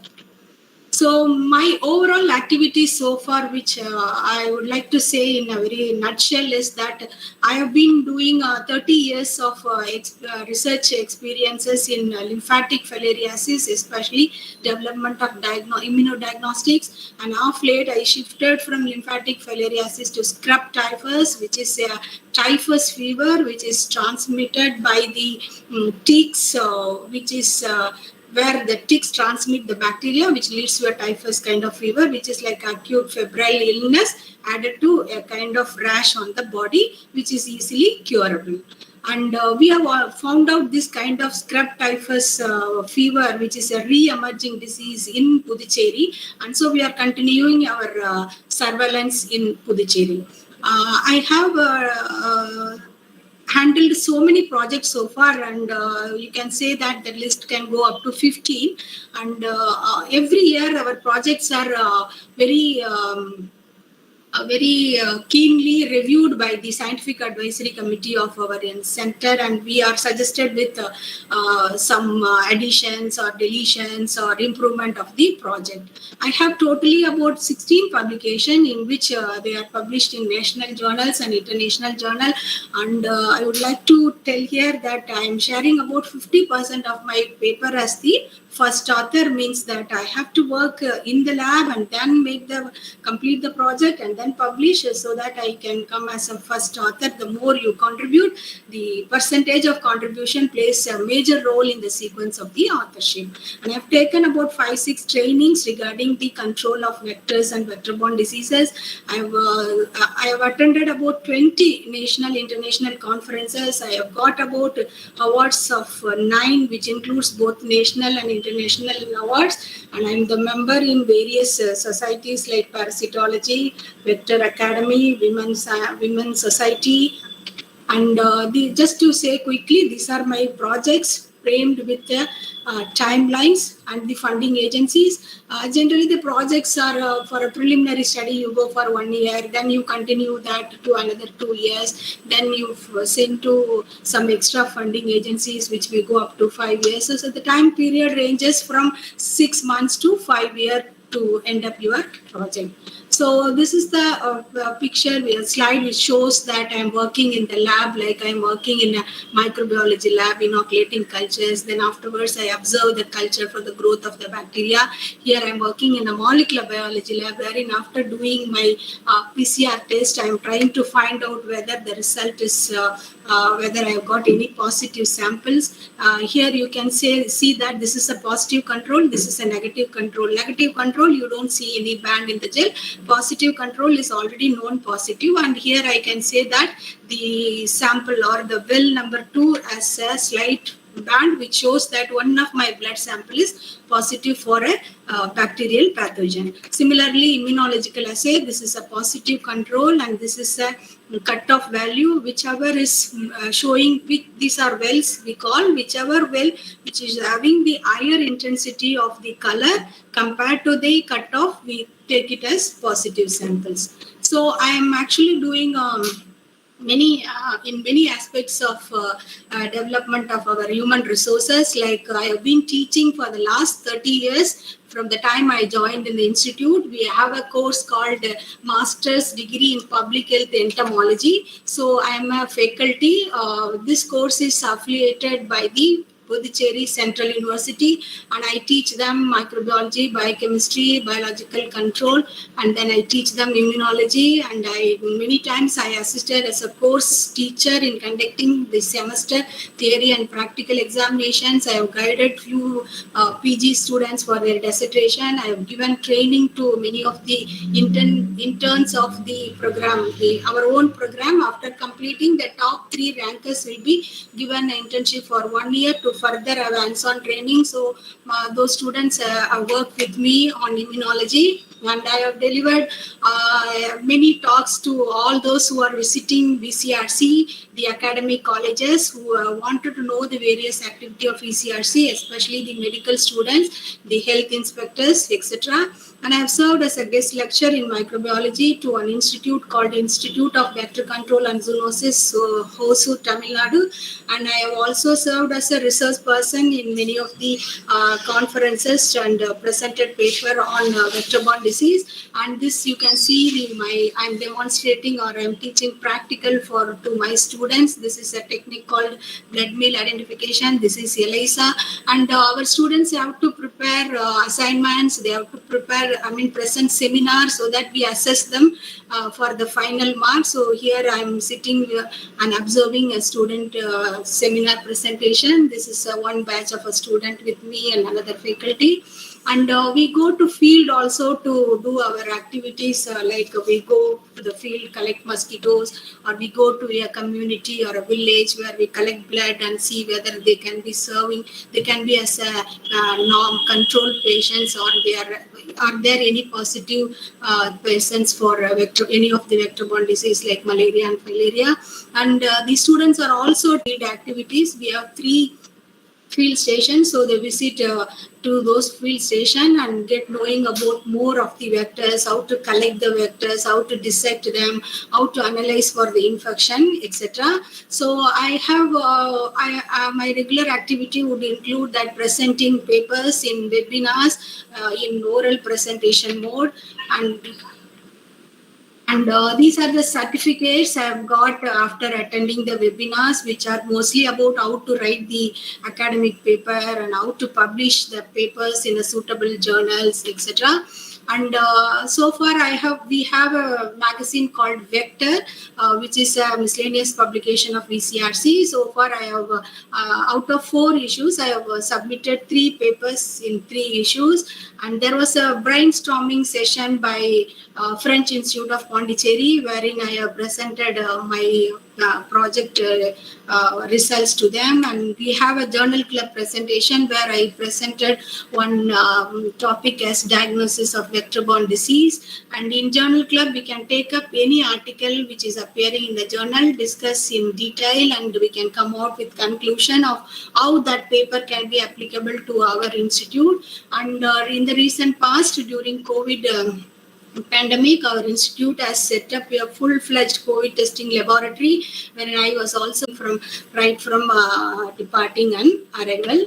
And these are the photographs of the awards which I have won in parasitology.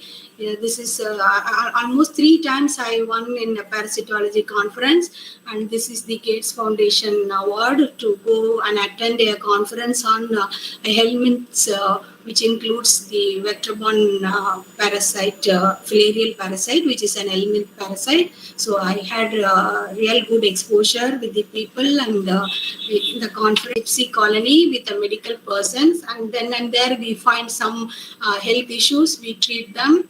And this is the recent Swachh Bharat activity wherein we went to beach, our Gandhi beach, to clean the garbages which are dumped under the stones. Like outward, it looked that it is clean, but when we went and plucked one by one, and you could see these are the bag full of garbages, waste in terms of plastics and in terms of paper, so many other garbages which we have collected. And many times I use comparing of the programs or present some kind of a speech in various occasions, especially in Women's Day. And during Women's Day, I get some of the prizes although in the competitions. And in the recent 2022 Women's Day celebration, we had a very good celebration. And this is our director. These are the women of both permanent, temporary staff, PhD scholars, students, interns, etc. And sometimes these students celebrate Teachers' Day. They give us surprise gifts and other thing, and we assure our full support in whatever way they need for their future endeavors. And and also I have donated blood as a volunteer to donate blood in one particular period where there was blood was required for JIPMER, which was organized by JIPMER and ICMR. And so all the above work I'm continuing till now, and I will continue in future until my tenure at ICMR DCRC. So I express my sincere thanks to Tirumati Smita Madam, IAS, Director cum Secretary, Member Secretary cum Chairperson, Government of Puducherry, for considering me as a resource person. And my thanks to the organizers of Women in Science and Technology and S&T for Women under the Asadika Amrit Mahotsav organized by Government of Puducherry. And my sincere thanks to our director, Dr. Ashwini Kumar, for his ready approval to present this talk as role as a scientist at VCRC. And I express my sincere thanks to our HOD, Dr. Nisha Matthew, for her acceptance to deliver the talk. And finally, I thank all the participants of the webinar for their patient listening. So thank you all. Thank you, ma'am. Thank you very much for your presentation. The last talk is about applications of science, technology, and innovation in radio diagnosis by Dr. Subhatra Adityan, Additional Professor, Radio Diagnostics Department, JIPMER, Puducherry. She is specialized in lung and breast imaging, radiogenomics, and artificial intelligence in imaging, onco-imaging, and medical education. She is a secretary of JIPMER Scientific Society. I welcome you, ma'am, and I hand over the platform to you, and kindly complete your presentation within 15 to 20 minutes, ma'am. There's already Thank 5. you. Thank you ma'am. very much for that introduction. I'll keep my video switched off.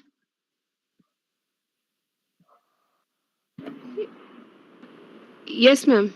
Yeah. You're going to make some presentation or you're going to talk? I have a presentation. Okay. I'll just share my slides. Share it, ma'am. Thank you.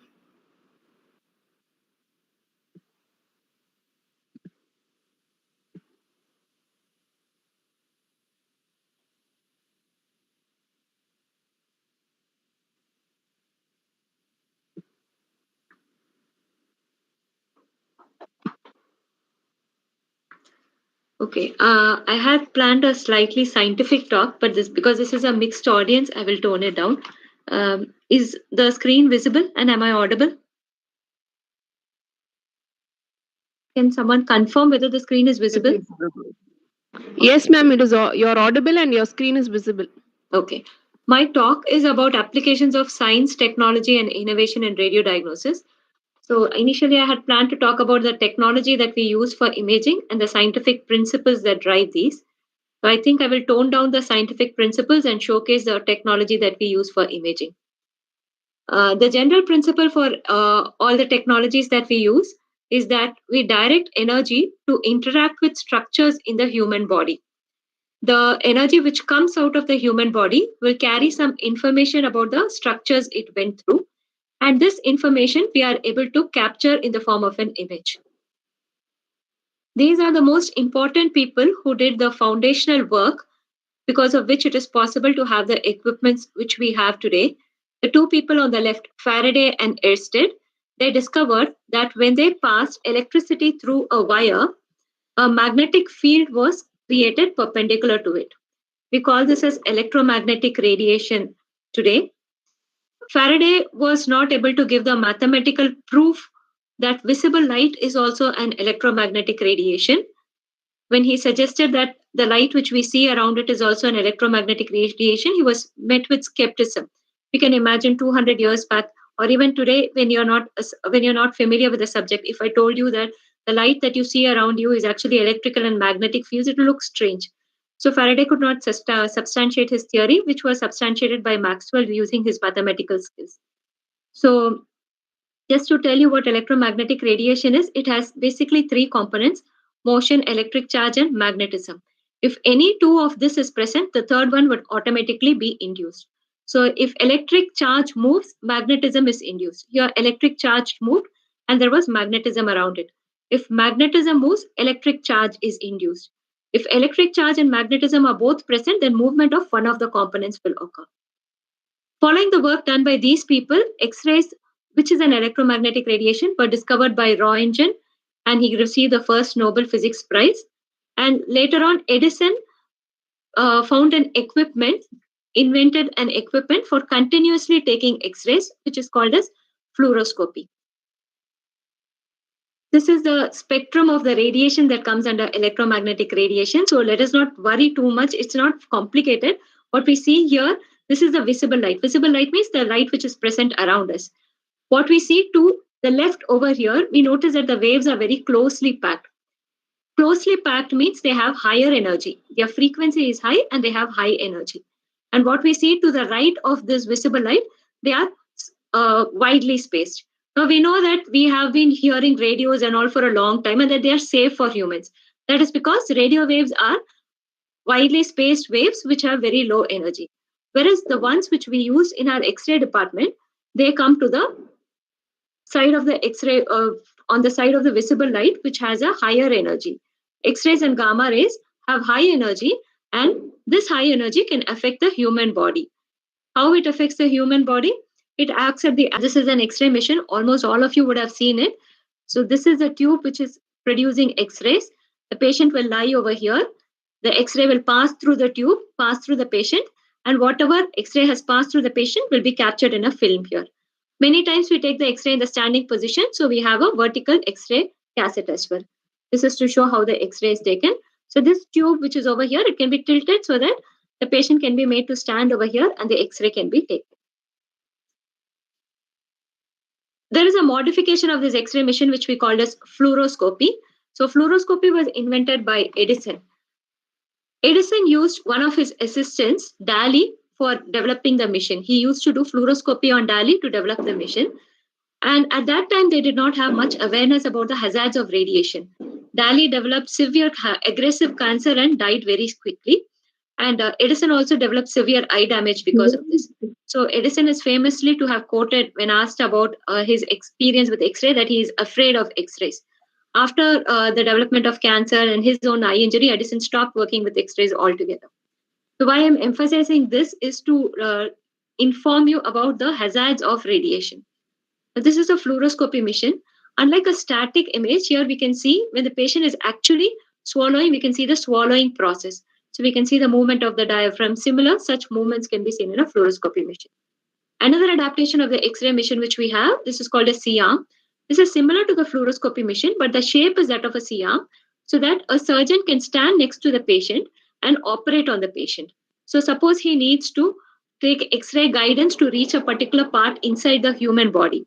In that case, he will be using the C-arm to take X-rays, watch the part where he is. So he might be using an instrument. He will be able to see the instrument also in the X-ray as it is moving, and he can manipulate the instrument under X-ray guidance to the correct location. So angioplasty, all these cardiology procedures, they are done with C-arm only. Several orthopedic procedures, bone procedures are also done with C-arm. And this is a CT scan. Again, you would be hearing what a CT scan is. You must know already what it is. Here, instead of one projection and one picture, the CT scan, this is an X-ray tube in the gantry, and these are the detectors which are present on the opposite side. The gantry rotates such that multiple projections of the patient are taken from multiple directions. And when there are multiple projections, we know that even if there are 3 unknown variables, you need 3 equations to solve. It's not as simplistic as that, but using some computer equations, you'll be able to get the intensity value at small locations inside a slide of a inner slice of the patient's body. So just like bread loaf is having slice, we'll be taking slices of the patient's body. So these are how the X-ray images would have been presented to you. The CT images would have been presented to you. Now we are able to take such fine slices that we can reconstruct them to get 3D images. So this is a 3D reconstruction of the heart. We can see almost it is like a model of the heart. We can rotate this.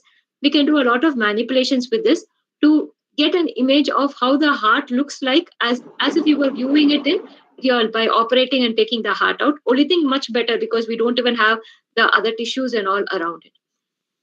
What is pointed to the arrow around here is an area where the arteries are blocked. So this is a coronary artery. Coronary arteries are the arteries which are supplying the heart. Block in the coronary artery is what causes a heart attack. We can see here that the coronary arteries are narrowed. We have another department called the nuclear medicine department, which also works with radiation. The fundamental difference between what they do and what we do is that in the radiology department, the X-ray source is present outside the patient. In the nuclear medicine department, we will give the X-ray source inside the patient.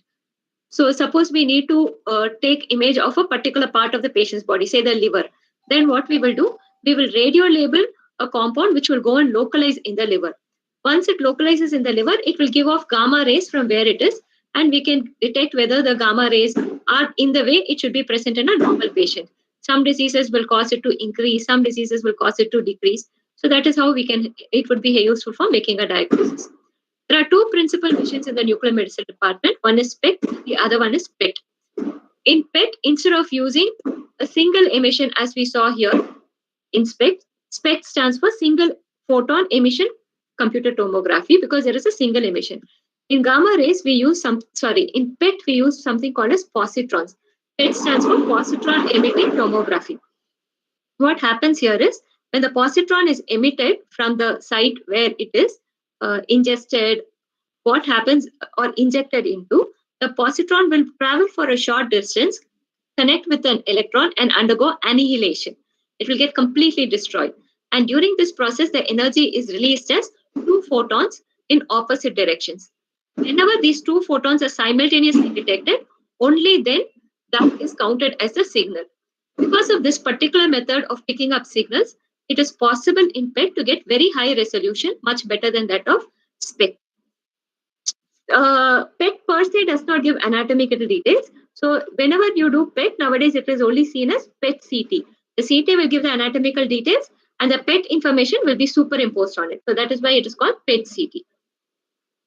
In radiotherapy also we use high energy X-rays and gamma rays. There are particles, there are some things called as particle radiation, alpha particles and beta particles. The alpha particles have a very short wavelength, and as I was telling you, short wavelength means high energy. So they have high radiation hazards. Alpha particles we are no longer using. Beta particles have a slightly longer wavelength, but less than that of X-rays. So beta particles are used for killing cancer cells when they are present superficially. The difference between radiotherapy and radiodiagnosis is, in radiodiagnosis, we make a diagnosis. In radiotherapy, we kill cancer cells. Most of the killing of cancer cells, even in the radiotherapy department, is done through high energy X-rays and gamma rays. There are developments in radiotherapy. Now, instead of using X-rays and gamma rays, they use something called proton beam radiotherapy.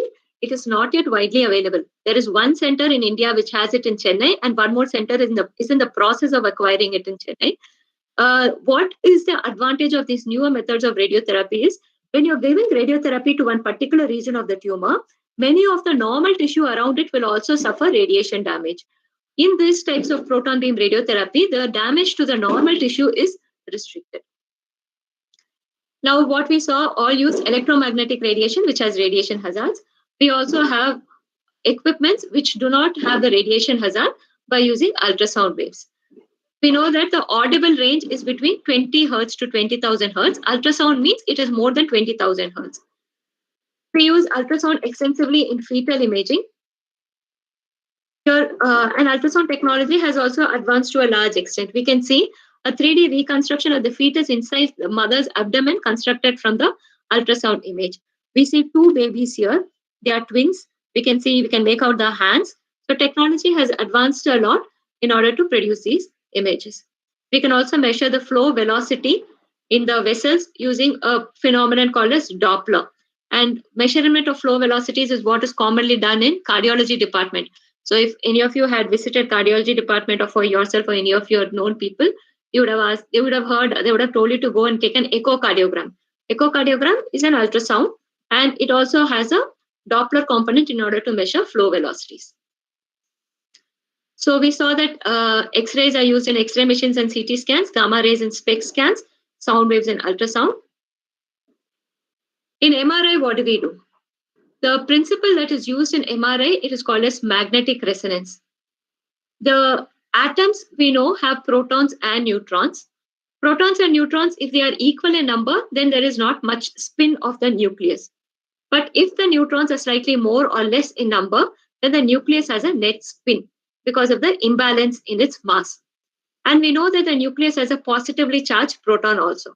So if we recollect what I had told before, if there is movement and electric charge, magnetism is automatically induced. So if there is an MR active nuclei, which has an odd mass number, there will be a net spin, and the proton in it will cause the positive charge, and the net spin and the positive charge induces a magnetism around it. So these nuclei are called as MR active nuclei, and the magnetism around it is called as magnetic moment. So this is a video here to help you visualize the magnetic moment. This is a wire through which electricity has been passed, and circularly magnetic fields are created around it. When a compass needle is pressed, kept close to it, the compass needle deflects according to the magnetic field that is present around it. So similarly, in the MRI room, there is a magnet which is constantly on. It is a super magnet. It is a very strong magnet. Its magnetic strength is, in a 1.5 Tesla machine, which is the most commonly used strength, is 15,000 Gauss. The Earth's magnetic field is 0.5 Gauss only. So you can visualize the difference in the magnetic strength. When the patient enters a magnetic MRI room and goes and lies inside the gantry, we already know that his hydrogen protons have a magnetic moment. And we know that, now I told you that there is an external magnetic field. So under the influence of the external magnetic field, the patient's nucleus magnetic moments will get aligned, very similar to what is happening over here. So if this was the external magnetic field, when the needle is kept here, it starts swinging in the direction of the external magnetic field. So similarly, the patient's protons will also start aligning itself along the external magnetic field. The patient's protons start spinning around the external magnetic field. Now what we do, we give a radio frequency pulse. I told you radio frequency does not have ionizing radiation. It is very similar to the waves which we use in our radio transmissions.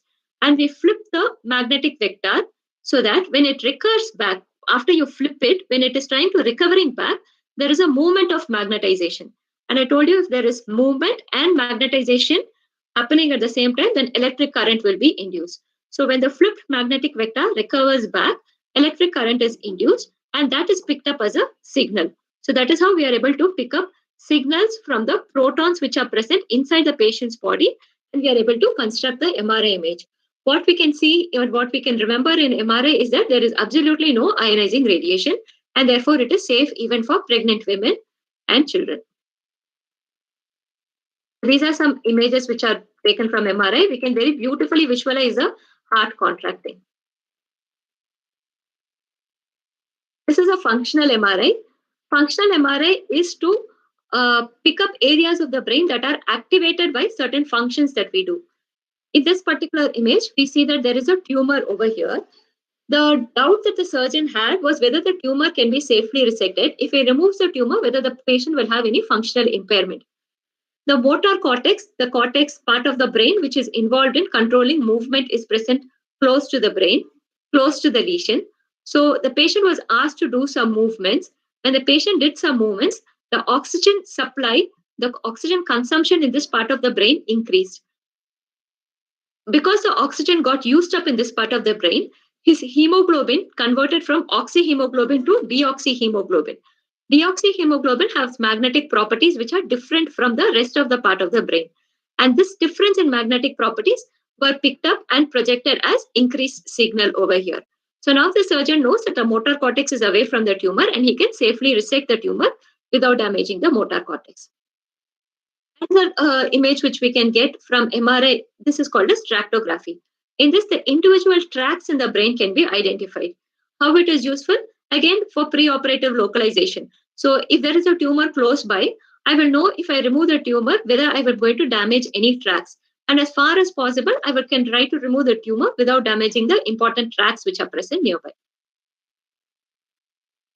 Regarding innovations, this was told by Hounsfield, who invented the first commercial model of CT and for which he received the Nobel Prize also. Each new discovery per se has the seeds of other future innovations. This was the first CT that Hounsfield had taken. It took each slice took around 5 minutes. Whereas this is a kind of images which we can take now. Photon counting CT is the latest innovation in CT. It is still not commercially available widely. Here we see how much better the image is, and we also see that in addition to anatomy, it means in addition to how the structures are present, functional information is also getting overlaid. Functional information was not available from CT previously. And the most rampant or the most widespread innovation which is happening in all places, including in imaging, is artificial intelligence in imaging. And one aspect of artificial intelligence in imaging is it is now possible because of the computational ability of computers to integrate data from genomic studies with imaging markers to make an integrated approach for making a diagnosis of diseases. That field is called as radiogenomics. To conclude, I will say that imaging has vastly improved accuracy in diagnosis, management, and prognostication for patients. We are able to detect diseases early, improve the quality of life of patients, all thanks to several advancements in technology. Okay, so that is the end of my talk. Thank you for your listening. Thank you, ma'am. Thank you very much for your presentation. I now request Srimati G. Rukmani, Scientist, Department of Science, Technology and Environment, to deliver the oath of thanks. Honorable Chief Guest, respected Madam, respected eminent speaker, participant, and my dear team members, good evening to everyone. Today we are gathered here for the celebration of the auspicious occasion of Vignan Utsav as a part of Azadi-Ka Amrit Mahotsav, and as now we have reached to the end of this beautiful celebration. On behalf of DSTE Puducherry Council for Science and Technology, Government of Puducherry, I feel honored and privileged having an opportunity to offer a vote of thanks on this memorable occasion. First and foremost, thanks to our Chief Guest, Dr. Debapriya Datta, Head of SED, New Delhi, for accepting our invitation and for being here with us today. The Government of India has initiated Azadi-Ka Amrit Mahotsav to celebrate and commemorate 75 years of progressive India, as it has been decided by Department of Science Technology, Government of India, New Delhi. Sir, your thoughts have truly inspired us. Today, we had an opportunity to hear your thoughts and information to empower the women and to achieve their goals. This will surely be going to encourage us for our future. Thank you, sir.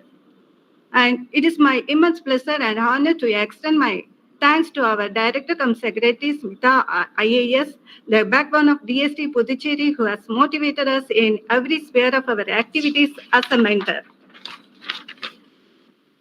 Under the leadership of Madam, our engineer in DSC advises the industrialists to use various innovative technologies to reduce the pollution and waste for sustainable growth. I would acknowledge that this would not have been successful without your advice and support, ma'am. Thank you, ma'am. With a deep sense of appreciation, I thank our loving scientific, engineering, and administrative colleagues for their untiring effort. And I extend my heartfelt thanks to Dr. C. Aruna for presenting science, technology, and innovation for the empowerment of women. Ma'am, your words have made us put together in the empowerment of women in science and technology. And I also extend my thanks to Dr. R. Gunasundari, Professor, Department of Electronics and Communication Engineering, Puducherry Technology University, Puducherry, for presenting role of women in information communication technology. Your thoughts have enlightened our minds and have shown us a new path in information communication and technology field. And I extend my gratitude to Dr. G. Koparindevi, Assistant Professor, Department of Electrical and Electronic Engineering, National Institute of Technology, Karakal, for presenting women in science and technology and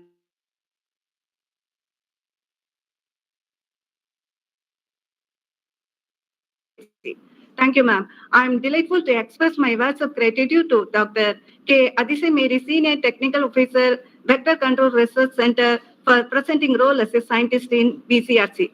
I thank you, ma'am, once again for the effective measures taken to control vector-borne disease and the dedicated work performed during COVID 2019 pandemic. And my sincere thanks to Dr.